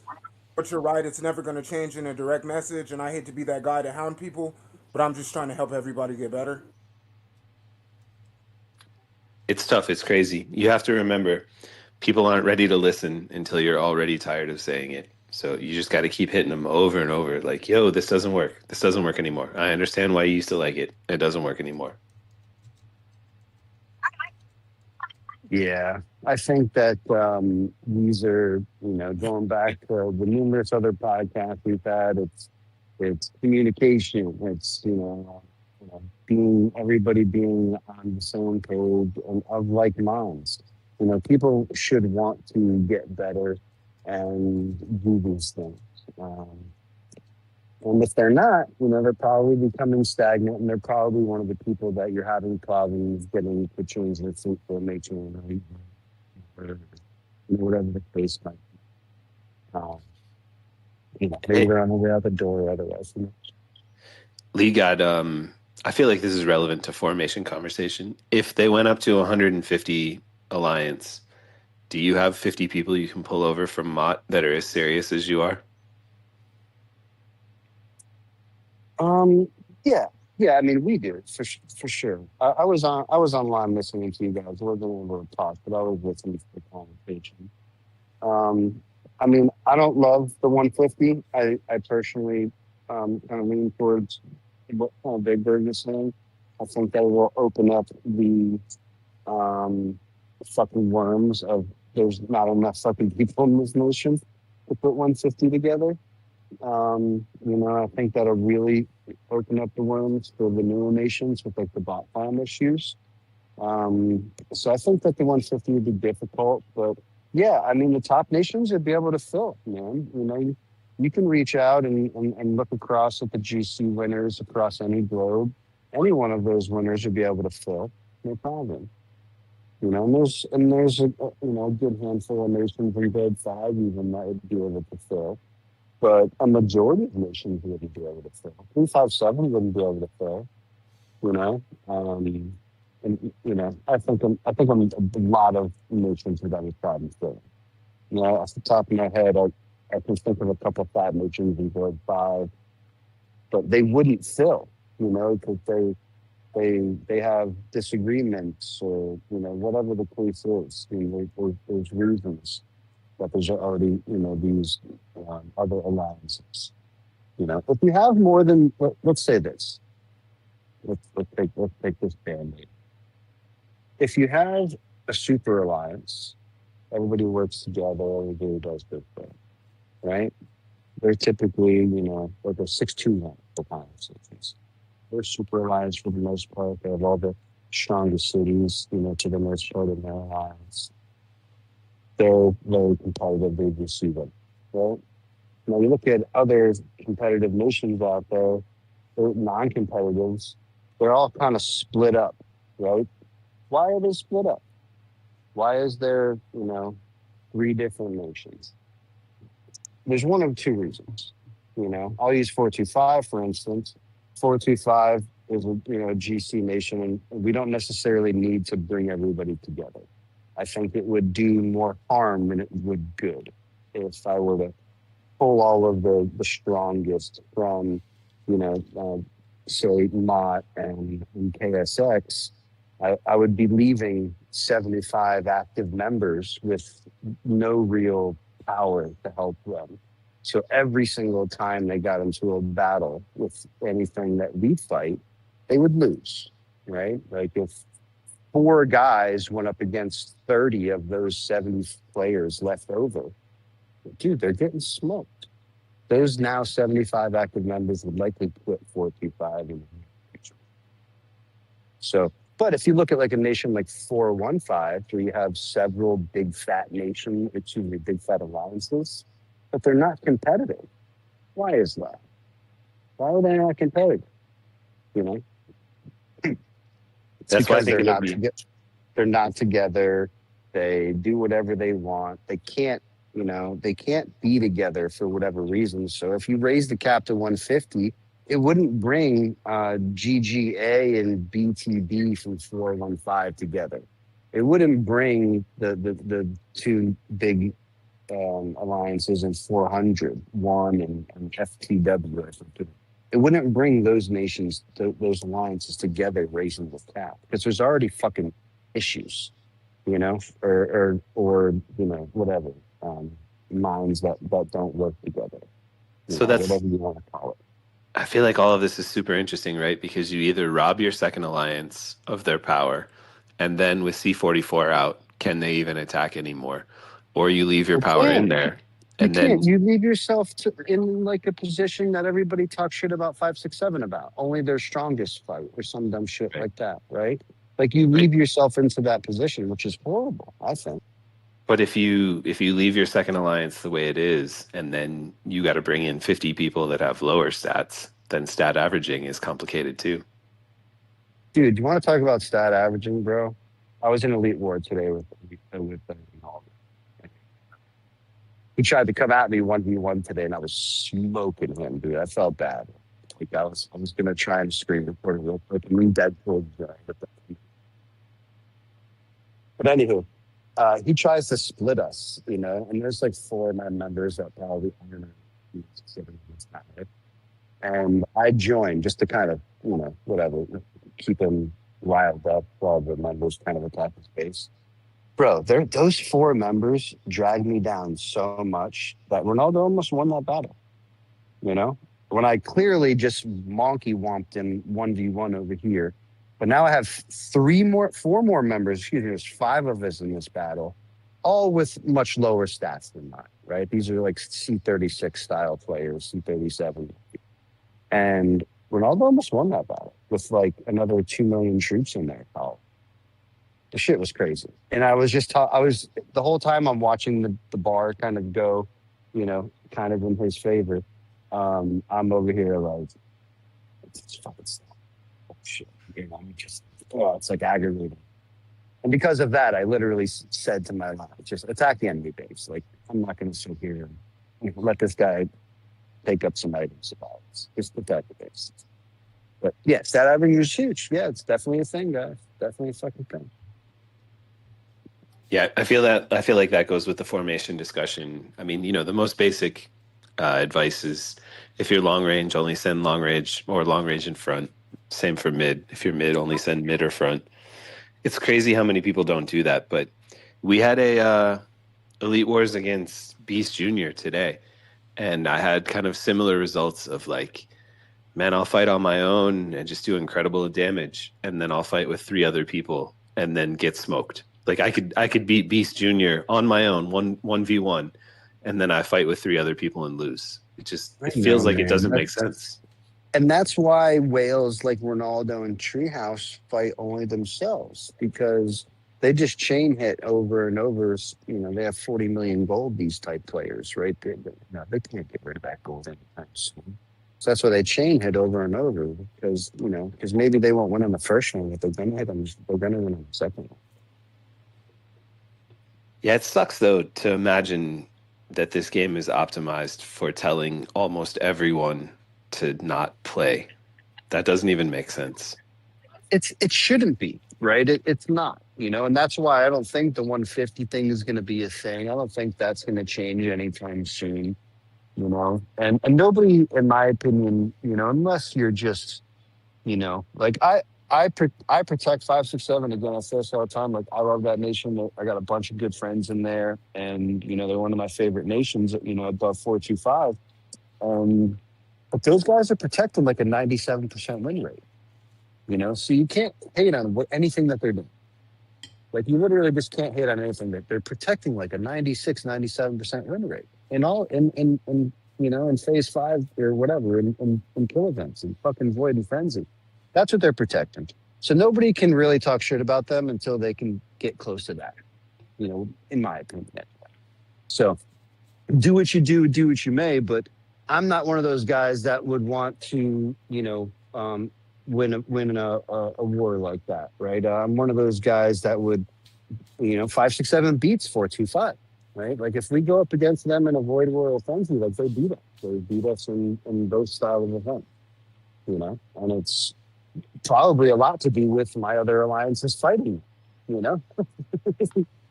But hey, you know, like, I don't think that's fun, you know? And I don't think that I would have great alliances in my second and third alliance, you know? Like, my second and third alliance, and, you know, if Faith was here online from 373, like, my second and third alliance, for the most part, just beat 373 in Void, you know? When I say that with the utmost respect to 373, like, those are my buddies over there too, you know? But they didn't really fight us. I mean, Zizzo fought us. Like, he killed a couple of guys and whatever, but like, no one really fought GFK. We won that Void by a couple of billion points, you know. So these are things that I like to promote, you know, healthy, you know, alliances. Call them second and third, but you know, you gotta listen to rules, and you know, and they do really well with preparing and letting us know about traps over at GFK so we can counter, you know, like. There's rules and regs behind it, but no, man, I want these guys to fight, you know, and if we lose, we lose, you know, like, whatever. It kind of sucks. No one likes to lose. We don't do it often. And there's only a few out there that can do it, you know, in my opinion. But, you know, the long and short of it is, no, man, I want to create and promote activity in 425. I like to see big battles, right? I like big battle. Right? I think everybody does, but I've always liked big battles. So, you know, I have rules in some of my other alliances. These alliances aren't allowed to have more than one fleet. You know, I think I've said it before, but they're allowed to attack in Void War at any point in time, but they have to attack together. They're not allowed to attack alone. They're not allowed to. So if somebody's attacking SOS by themselves, like, I'm going to visit that guy, you know, afterwards. But if they're attacking 30 together, dude, do your thing, man. If you lose, fucking whatever. You know, sucks that you lost, but it was cool to see, you know. And we killed a couple on counter, whatever it is. So it's like, again, I like to promote activity, and, you know, and cheerleaders only stick around for so long, you know. People love whales and love the cool reports that we can provide. And, you know, Mental's dropped a couple of fucking ridiculous reports over the last few weeks with Polar or Global. And those were always great, man. But, you know, the cheerleaders can only stick around for so long, you know. So we need these guys to be involved. We need these people to be pressing the attack button along with you. Yes, stat averaging is a thing, and leadership needs to take that into consideration. But I think that I would rather have 90 in the battle and lose, and then then 10 and win, maybe. You know, Well, we finally got a good Wasteland matchup, and these guys have like 8 active C41s, Lock Nation, and we thought it was going to be a struggle, and we showed up with 93, and we fucking ran them off. They couldn't get out of the 2 towers. and that's such a cool feeling, like, yeah, it's but and what's that new nation up there? Mad 1111, maybe, right? With all those little things going on, they did that to us in 357 in Wasteland this past week. Just bullied us into the corner. I fucked around with them for a little while, jumped in there and got my merit, but yeah, they did that to us, man. Showed up big numbers, man. Just stuck a few things. So it doesn't matter what kind of whales you got over there, a majority of the times, participation is not, it's proven time and time again, especially by a nation like 255. Shout out to Bayou a couple weeks back. He said, don't worry, we're going to, fuck you. We're going to come with 100. It's basically what he said. Yeah, fuck you. We'll be there with 100. And they were there with 99 because someone was on vacation. We've gotten 2 good matchups in a row. I hope these Wasteland matchups keep getting better. Like, we're enjoying it in 785. I mean, we just got 113 this past week in 425, man, and honestly, we were because they're a top 10 Elite War nation, and or alliance, excuse me, and I thought we expected more of them. I should say we expected more of them, but we did challenge UBN next week for Elite War on Sunday as a kind of solidify our 4th rank, because we got 4th rank while somebody so we're going to go for a legitimate 4th rank battle against UBN from 269 this coming Sunday. So give you guys a little update next week. Hopefully we get a W there. Another guys show up at the fucking people. We need bleed soon. So I'm excited for that. I'm done with the Ronaldo thing for now. This guy's just, whatever. I think that I'd like to see another. It's not fun. Not enough points either. We need a couple more points. So we're gonna focus some other places and do this in the GC thing. I'm not sure if 5 debates are trying. You noticed that. What are the odds that you challenge 219 before 621 finds their balls? Not too funny, man. That's some fucking crazy shit right there. No, man. I think and I'll go on record saying it even here. I think that GFK's found its spot right there at 4th for the time being. I don't think with the current team, I would want to apply the pressure to challenge the top 3. And I think that we would end up losing all 3 of them as well. Not to give myself an excuse, but in the top of my mind, it's like I would need to merge my nation to challenge those top 3. It's not something that I think that I want to do for the long term in 425. And I have a lot of respect for all 3 of those guys up at W. But I think it would have to be. I don't think I can beat 6. So. It'd be a fun one to waste some gold in, I'm sure. But and I said this, out loud not too long ago. But if we beat them once, we kind of have full reign to go ahead and do it again. And I think with that points, you guys would do that. But I also think if that happens, 255 is coming for that head. So just know that You know, and I think your leadership is very good over there in 16-1. So they probably know all of them. You know, so if you do get first, how long does it stay there for? How long is everybody willing to, fight for it? I think those are some cool conversations, but I don't think anybody's wants to go drop 300,000 gold per spending member, um, I was just so joking around. I don't know. Just I to don't be know what it's clear, worth. I'm joking around. I think No, the yeah, I hear you. plan going to be, LG, is that starting from tonight, 621 may drop rank deliberately to come face Holbrook. So we'll have to see. Good We'll luck. have to see. You're gonna need to lose a lot to come find me. Good Yeah, luck. I was just gonna say, Russ, take a few. Says, why don't you go ahead and challenge us then? Give us the win. I do think LG, your point about 255 is really interesting. I think, whenever the challenge with Sin happens, and if we are ever able to take that let's spot, just be clear. it'll be Let's fun. just be clear. The See what two top happens. nations right now are you guys and 255. 621 and 255 are the two big dogs in the entire game. And that's with all due respect to 219, obviously, and even myself and 425 and a couple of other contenders out there that are super close. But in my opinion, and I think it's a pretty good one, the two fucking hitters right now are you guys and 255. And and I think you guys spend a little bit more money than they do. So I think there's a time and a place and all of those things, but yeah, it's gonna be one of those things that you guys, eventually I think the community wants to see it. I know I want to see it. And again, I think a good question is how long are you really willing to fight for it? And I say that for both alliances, for that matter.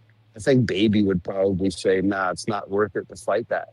And I think that's why they're hanging out between 3 and 5 for the last couple of years.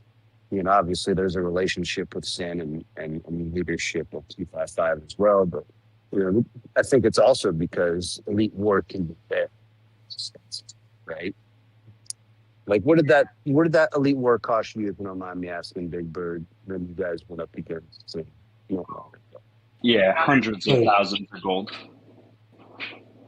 Like yeah, hundreds of thousands of gold, no doubt. yeah. And that's just gold, right? Not to mention there's probably a couple of heals in there, maybe, and whatever speeds you did have, those went out the fucking window. At that moment, so it did cost me 300 gold. But as far as heals, I want to say heals wise, and Elite Elite War cheap is cheap to heal, right? Like it ain't cheap. So I think that's the real question. I think that Sin held the top for a very, very long time. And I think that it won't be cheap to even take it from them, though that I do think that either one of those two teams could potentially beat Sin currently. So, yeah, but between 619, between 621 and 355, I think it's just a battle of attrition and how long you're willing to fight for it. But I would love to see the first battle. But there's going to be a lot of change because 255 does help his team focus on Frenzy and Void and all those other events. The cost would just be too much in the long run. Yeah, that's exactly what I'm saying. Exactly what I'm saying. But that's why I said I want to see the first one. Forget about all the other ones. Just the first one. Because that's what I think is really what would be the deciding factor. And probably what leadership would say, like, okay, like let's go like a best 2 out of 3, and then whoever wins that 2 out of 3, like we're gonna leave each other alone and we're gonna hang out here until you challenge us again, for another 2 out of 3 or something like that. I think that's like maybe a respectful thing to do, unless you have beef with people. If you have beef, obviously you just challenge and do as you see fit. But if there's respect, and I know that there is respect amongst, say, at least the top 5. there's definitely something, that could probably be hashed out between leadership. So it's not just a random, wild baby gang, shock challenge 12 hours before or something like that. You know what I mean? How about you face them, and then we run it back against them? Help us out with some gold over here. No, I mean, like, and that's one of those things where I stay out of those things, man. Like, when certain teams go against each other, I'm not a fan of, hey, can you help, run this city? Da, da, da, da. It's like, no, man, bring what you got. Bring what really comes on your team, and you're this and you're that. Don't ask fucking Lead God to come, or Barry to come, or whoever is a good player to come, manage the city for this or that, especially when there's, top 5 implications. Just do your thing and bring what you got, and when it be revealed, and that's what I like about the game. But I don't know if everybody does that, But I'm personally not a fan of it. I'm not a fan of that for even like GC, I know I've done it a couple of times myself, kind of hopped around and helped others. Yeah, it just didn't feel good. So,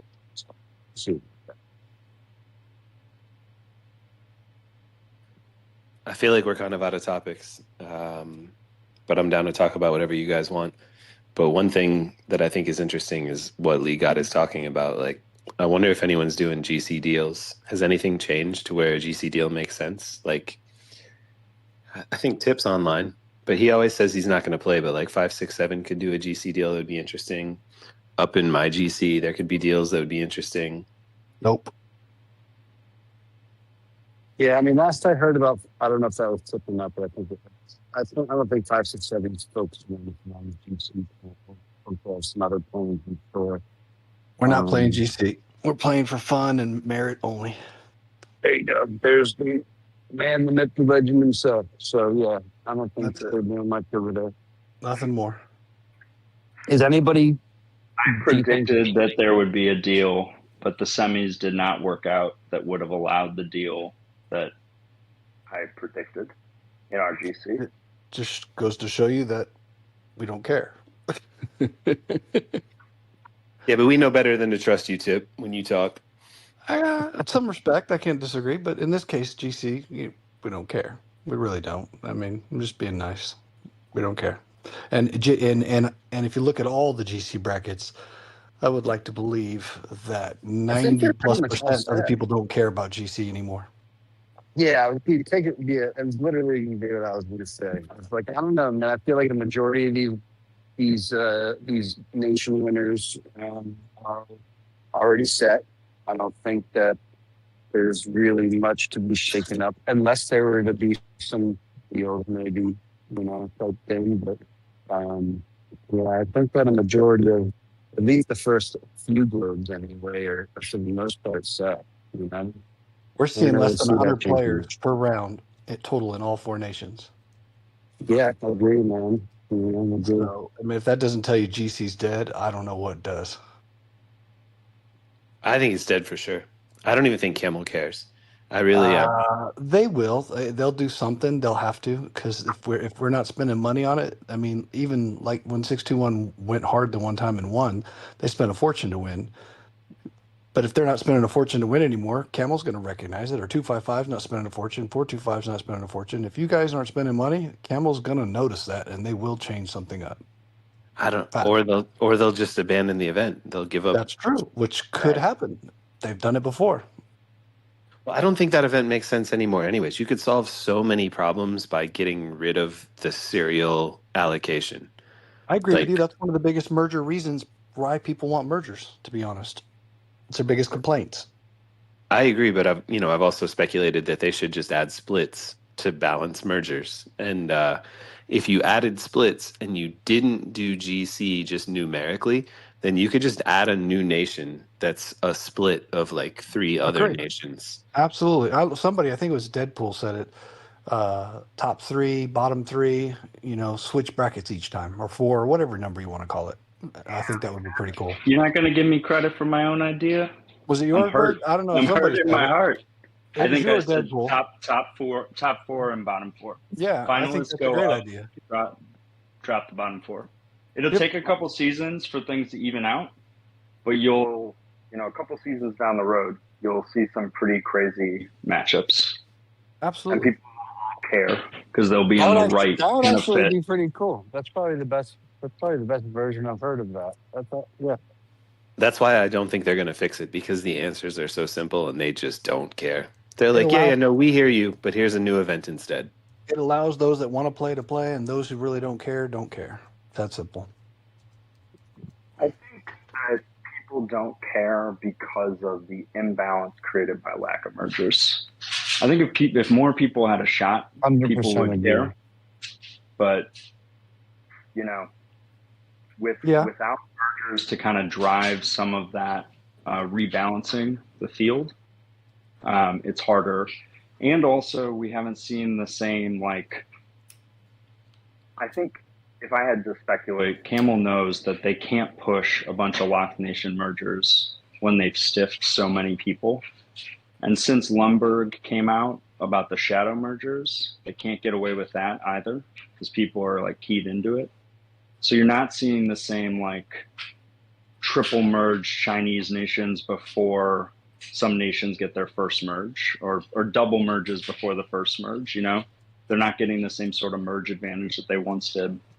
And I think that's in part because Camel has given us a dry spell for too long, that they've got to figure out they've got to be aggressive on it to rebalance at this point, because they've let it kind of go fallow for too long. But I do think people would care. I think GCs in some way is the event that's the canary in the coal mine for the damage that lack of mergers is causing. And there are other events that will attrition will wear people down to where a single alliance is not going to be enough for filling events. But I think GC is the one where you see it first, the kind of people throwing up their hands. If you have semis, right? Semis is what, 16 nations. It's 4v4, times 4, whatever it is, right? So it's 16 nations.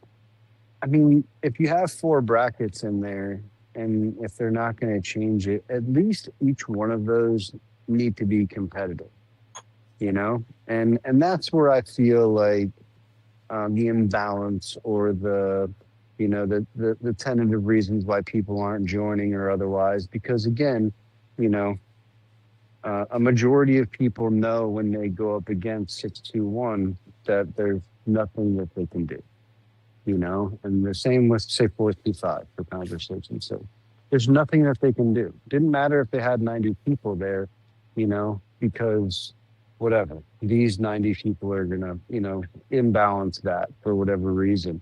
So there's got to be some sort of competition, and when there isn't a competition in an event like GC, Global Conquest, right? It's the first thing when you go into the, into the categories every day to collect your 5 minutes of research or whatever it is, right? So it's right there. You see it every day. It's the first thing that you see is the nation winner, the strongest commander from this particular event.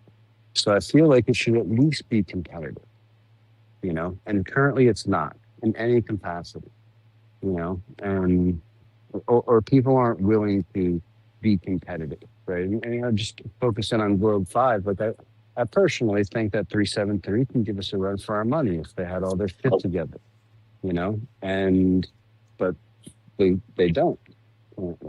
So not to say they won't by final time, because they're likely going to be there again. But the long and short of it is, if it's competitive, then it'll be fun and people will pay attention to it and people will want to join, but if there's no intention of winning, people aren't going to join. People don't, sure, you get 15 or 20 minutes out of it so everybody can get their merit. Do a couple of, cool PAs or something like that, or ATA, however you guys do it. But if it's not competitive, like in the fucking winners, if you go look at Gold 5 GC chat, the day it opened, everybody congratulated us. Congratulations, 425. On your fourth, whatever the fuck it is now in a row, blah blah blah blah. And as a winner, like I don't like it. I don't like that vibe. I want to go out there and earn it. I want to go out there and and fight for my country, if you would. And it's just currently not competitive. So if we have a top 16, if we have semifinals, in my opinion, is something you should have to work for. And if there's 50 nations, there's definitely not 16 of them that are working for it. If I look at the top 16 nations in my GC, whatever semifinal bracket, there might be 3 that are actually competitive.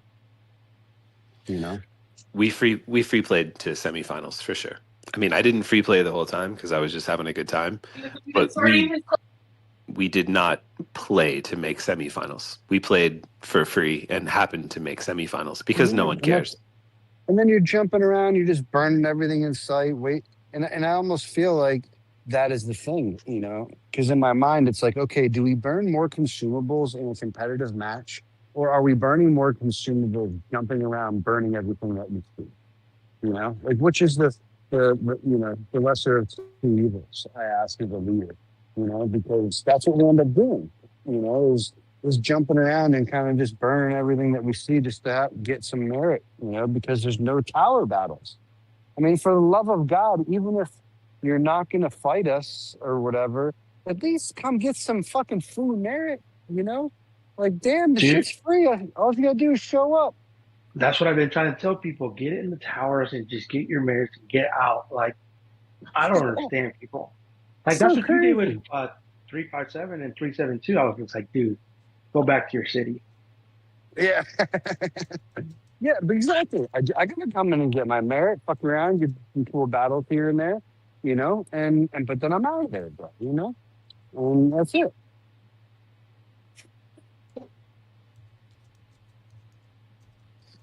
Yeah, the game's gotten weird where the old events don't have the same prestige, or we want them to, but they're just broken for whatever reason. And the new events people don't respect at all. And a lot of nations want to save. It's because they're all spend based, brother. That's why. Yeah, but then you see the consumable thing, but like all the new events are everything's spend based. Wasteland, fucking this. You can charge the button in Wasteland to probably 70. You can charge the button in Polar to 70 probably. Those are crazy spends. But then people end up, what it's like, if you don't watch Formula One, you won't get it, but it's like watching Formula One and they're conserving their tires. And you're like, yo, I used to watch this to watch people race. Kind of the same thing is true of our game. You hear about the overall strategy, and it's always about saving your consumables. It's never like, nah, I murdered them in Void, and then I murdered them in GC, and then I murdered them in Elite Wars, and then I murdered them in Polar, and then I murdered them in Wasteland. Now it's like, hey, have you reached out to that nation? Are they on Discord? Did you set up a deal? We'll challenge them in a year. It's become a weird aspect of the game, is picking out what you want and trying to teach people to save rather than just going full speed. The highest turnout in the game right now is Chaos Land. Say that again, Tip? The highest participation that I've seen in the game is Chaos Land. And that's only because of rewards. That event sucks. People just want to upgrade their Titans. But it's free. It doesn't cost a lot. And the average player and below can actually play and have fun. That's why you see so many people in it. Yeah, that's fair. That's one of the complicated things about the event is that it used to be. They can use the rewards for speeds. You know what I mean? And they don't have to spend as heavy.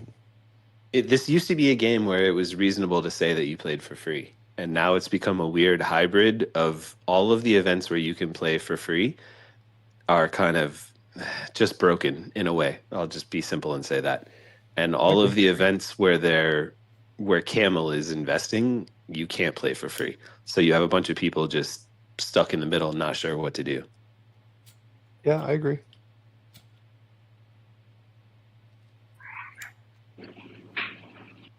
I think for lower spend players, and this advice may be relevant to folks who are starting out in new nations, like playing with spenders is a huge advantage for low spend and non-spend players.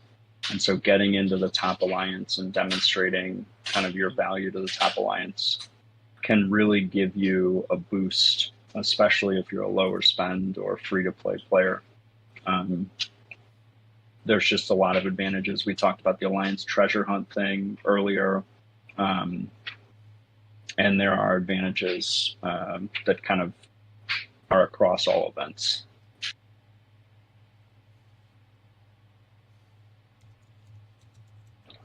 But my corollary to that is, I'll take Elite War as an example. You can drop into base as a low spend player or be part of the main attack group as a low spend player, and you get merit, but you only get merit if you join the event. So for lower spend players, if spend is your rate limiting issue as opposed to time, like try and leverage your time to cut the corners that you can and, keep as far ahead of other similar spend players in alliances that are less successful or, less engaged in terms of activity. Keeps you ahead of the curve, so to speak.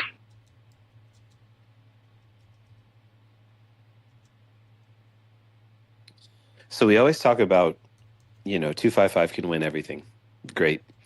And then there are other nations that are trying to be amazing in specific events. What do you think the people are doing? So let's pretend there's 500 nations.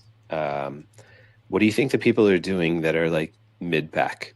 Like if you're in a nation that's 250 out of the 500, I'm not even going to pretend that I would know how to rate them that way, but what events are they playing? What can they do to help their alliance? Because we always talk about I feel like we always talk to the 10 to 20% range. These people that are here because they care about the game and they want to win, and maybe they don't understand what it actually takes to be a top nation.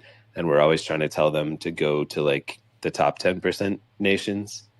But somebody who's in the mid pack, I don't know, is there even any advice to give them, or are they just here for Age of Tinder? No, I think that the advice that I would give is you guys have to look a step beyond kind of the stage one advice we give.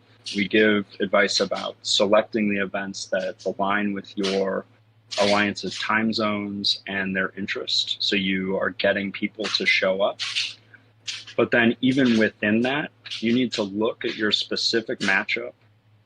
Let's take Head of State, for example. You need to look at your matchups and you need to be selective about which ones you engage in and which ones you say, we're not trying to win this. Let's go have fun and fight. But this isn't the one where we're going to push our consumables. I think you have to take that extra step and distinguish within an event. Like Polar, for example, I think a mid-tier alliance, if they're focusing on Polar, they need to look at the field every week and they need to decide what is our baseline goal and what's our stretch goal. And let's communicate those goals in concrete terms to the alliance. So we set expectations, and we set expectations that push us so we don't get stagnant, but they're not unrealistic. And so my advice to folks who are not in whatever, top 20% nations, but, still have the ability to win some instances of some events, you want to even be more granular and kind of set goals that are specific to your opponents. Because there's a Head of State matchup, even if you lose the first two, you're going to level set to someone who's probably, more competitive with you. So find the instances where you're going to have good competitive fun, where winning or losing is up in the air. I mean, that's the stuff that gets the blood flowing. It's when you know that either of you could win it, then, those are the most fun events. That would be my advice, at least. Yeah, I Well, mean, Nick, I don't personally disagree with the Big Bird there because you gotta think that there's plenty of nations out there that obviously are not into the top 15 or 20%, like Holbrook and Big Bird we're talking about. But I also think a lot of those nations are just dying so fast. And if there is three alliances there, sure, people still have access to the city from 6 months ago, but they're just come popping in. They'll do a daily here and there.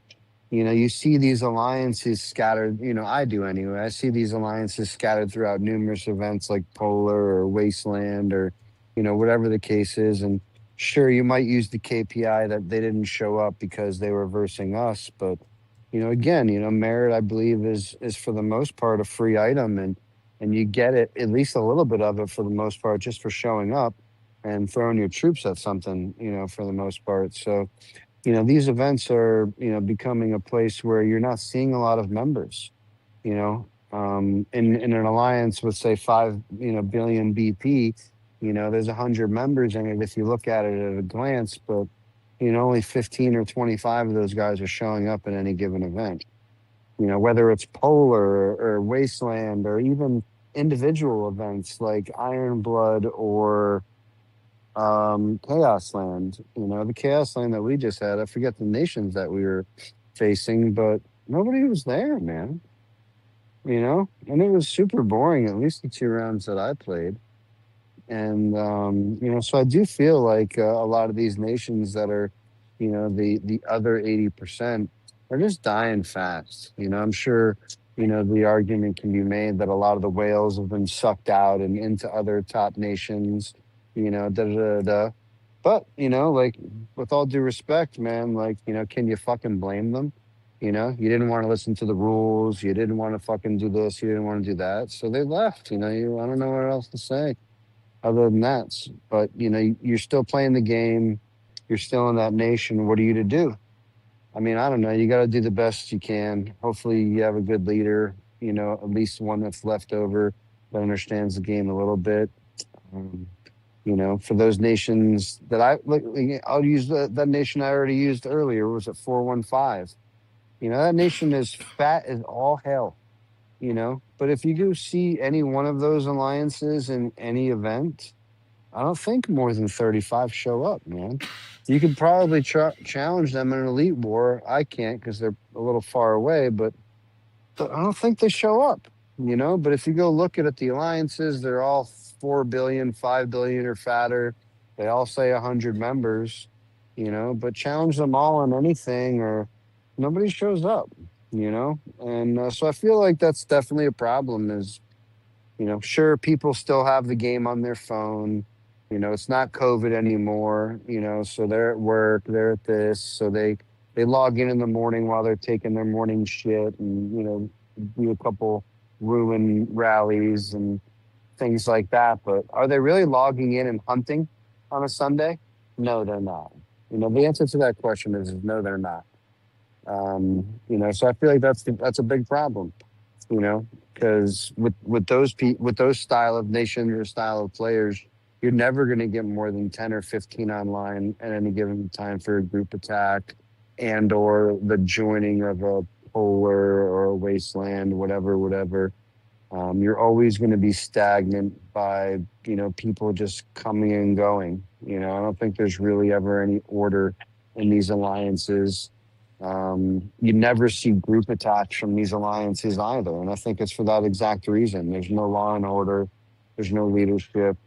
Everybody just probably like the same R5 because he made the alliance like in the beginning of the game, and he just kept it the entire time, like one of those deals.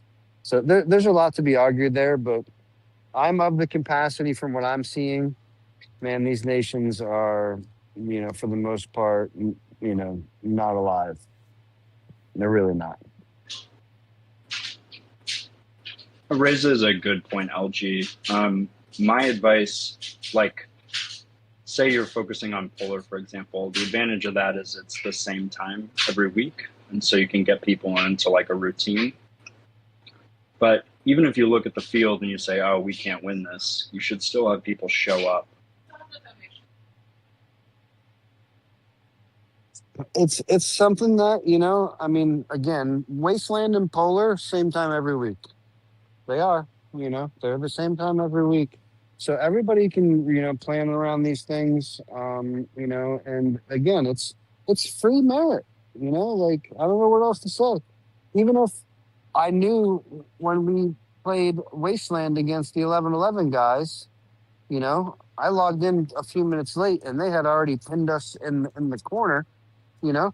Okay, cool. I'm going to go get some merit, you know, and we're going to make some group attacks here and, you know, we're going to make them work for this, you know, this clean out they're about to do. But the long and short of it is we're going to get some merit, you know. I think V-Time just said it, you know. We logged into round 3 of GC. Yeah, there's 15, 20 of us, whatever it was. We ain't winning nothing. We're not holding towers against anybody, you know?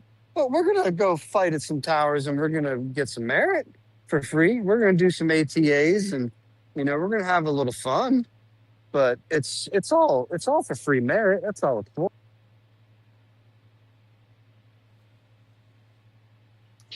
Yeah, the free merit thing is true, but I feel like people also make the excuse like, oh, I'm so far away from the next level, which is not a great excuse in my opinion. Merit That is a years-long slog. Dumbest thing I've ever heard. If anybody said that, Holbrick, you should immediately tell them they're an idiot for saying that. You know, because it is a long haul. You know, that's for damn sure. But it's free for showing up. And look at the stat advantages. We were talking about fleet size earlier. So I'm here to tell you that those merit ranks are 2,500 pop. You know, that's 2.5 fucking island buildings to level 6, ladies and gentlemen. You know what I'm saying? So like, it's yeah, pretty nice.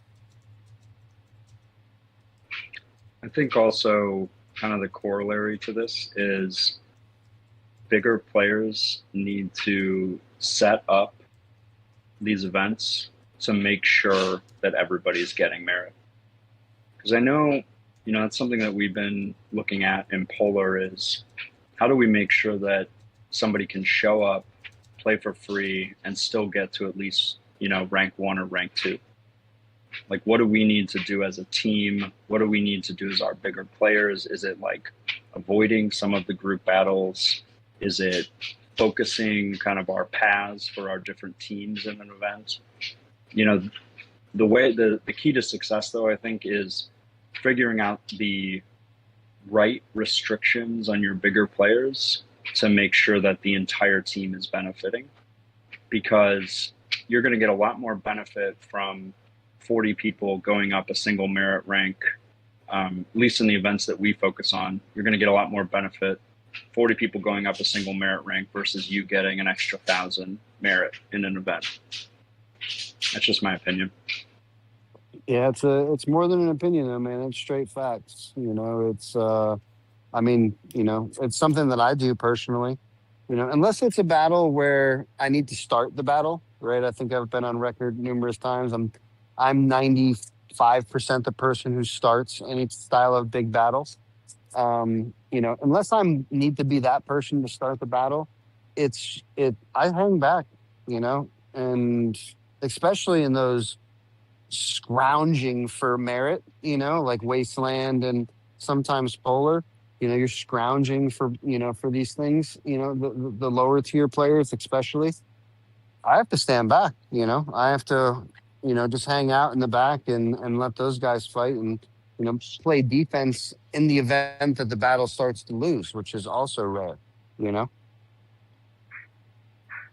Yeah, I think how your big players think about the rest of the team is a distinguishing characteristic for nations that isn't often talked about, but can have a huge impact on your nation development, your alliance morale. I mean, so many aspects can be positively impacted if the top players are thinking about the whole team more than they are about themselves. Yeah, it's selfish and self-seeking that we think is the root of our troubles. So if we can be a little humble, if we can step back, if we can help, it's definitely something that should be pointed out if it's happening, and appreciated if it's happening. And if your whales are humble, and they're able to do these style of things to help the crew as a whole. I can assure you that, over time, those valuable lessons will bring good fruits, and the teams that are doing that, I think that's essentially what Baby was talking about the entire hour and a half that she was on with us, a month or so ago, however long ago that was. I know 425 and a lot of our whales do it. I know you guys do it over there in 621. So there's a lot of good nations, that are doing these solid things, because it can't always just be about, me, you, or the other whale next to me type deal. It's got to be about the team and, what everybody's doing. I mean, what you're talking about is rare, right? Like, what you're saying is someone should spend $500,000 or $1 million, and then they should sit back and let other people win because it's the right thing for the team. And you're right. I'm not saying you're wrong at all. You're absolutely right. But it's a tough ask, right? What I'm saying. Yeah, it is. It is. Yeah. I find myself, and I'm not saying this to pat my shoulder, but I find myself teleporting around and parachuting and fucking adding fortifications to towers that I don't need so I can get merit, but I'm not joining battles to get the same merit for free. Yeah, that's ultimately the trick, right? So if you want to talk about Polar, Wasteland has similar tricks, but like if you're the whale for your alliance in Polar, you probably shouldn't attack anything for at least the first 5 minutes, maybe the first 20 minutes, to be honest. And whenever you get your max merit, you should probably back out of battles and start buffing everyone else's towers so they can get their merit, but you can still get yours as well. Like these are all Yep. They're not exciting tricks though. Whenever you're like, these are whale tricks. Yeah, but you're sitting on a Ferrari and you're like, okay, so what do I need to do for my team to win long term? Step off the gas? That's pretty fucking boring, but it's in fact the right answer. Yeah, it is. It is, And we shine when we need to shine, because there's those events when, you're needed.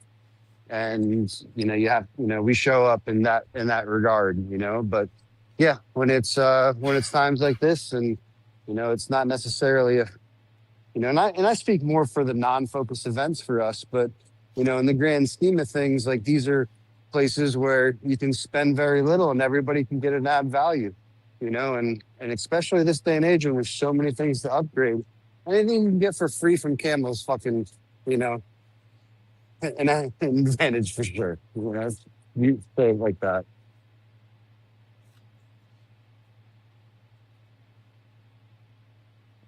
Yeah, that's the way that the game is now, right? Like you have to have people that are humble and back off, and that way you can build the whole nation.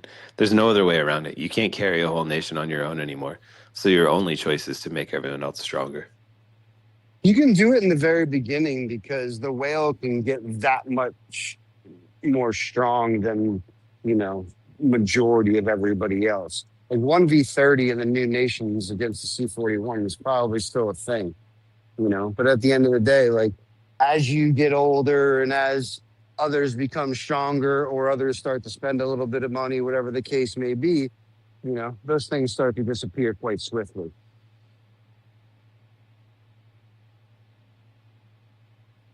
Yeah, it makes sense for everyone too, right? Like the more somebody else is in front of you, the less money you had to spend. So it's way better to just enjoy the team victory.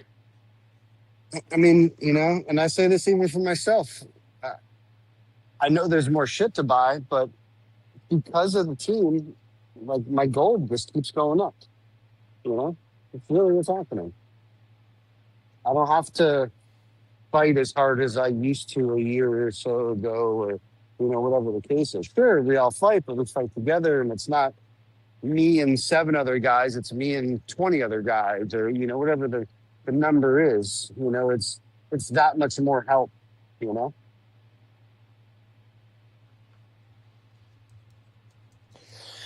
Yeah, man, I agree. Big Bird, do we have any more topics?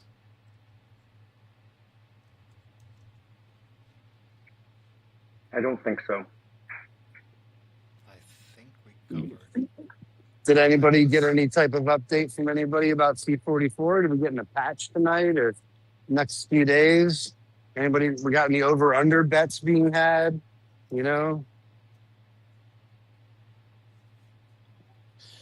So we looked at last year, and there was an announcement on October 13th. And so I guess that's maybe tomorrow if the calendar were 100% true. But we got a 4-day announcement. So if they announce it now, it's going to happen outside of Strongest Commander. But also, who knows if they care about that? Yeah, true. Okay. All right. Well, I'm going to jump off here, guys. Just got over here to the go-kart area. And you might be able to hear it or not. I'm going to jump on some go-karts and have some fun with the fam. Y'all kill it the rest of the night, man. It's been a nice one. See you guys same time, same spot next week. Apologize for being late, too, by the way. Take care, LG. Have fun. All right, guys. Kill it. All right. So before we go, just wanted to let everyone know that on Wednesday, at the same time as this podcast, there will be a session based on formations, like beginner stuff, but might be good for some of the newer players. Alright. Thanks for all your help, 1 man. hour after reset, right? Yep. Okay. Awesome. I look forward to listening in. Everyone, Yeah, man. welcome to Thank you for everything. It'll be awesome to hear. All right. Peace, guys. Have a good night.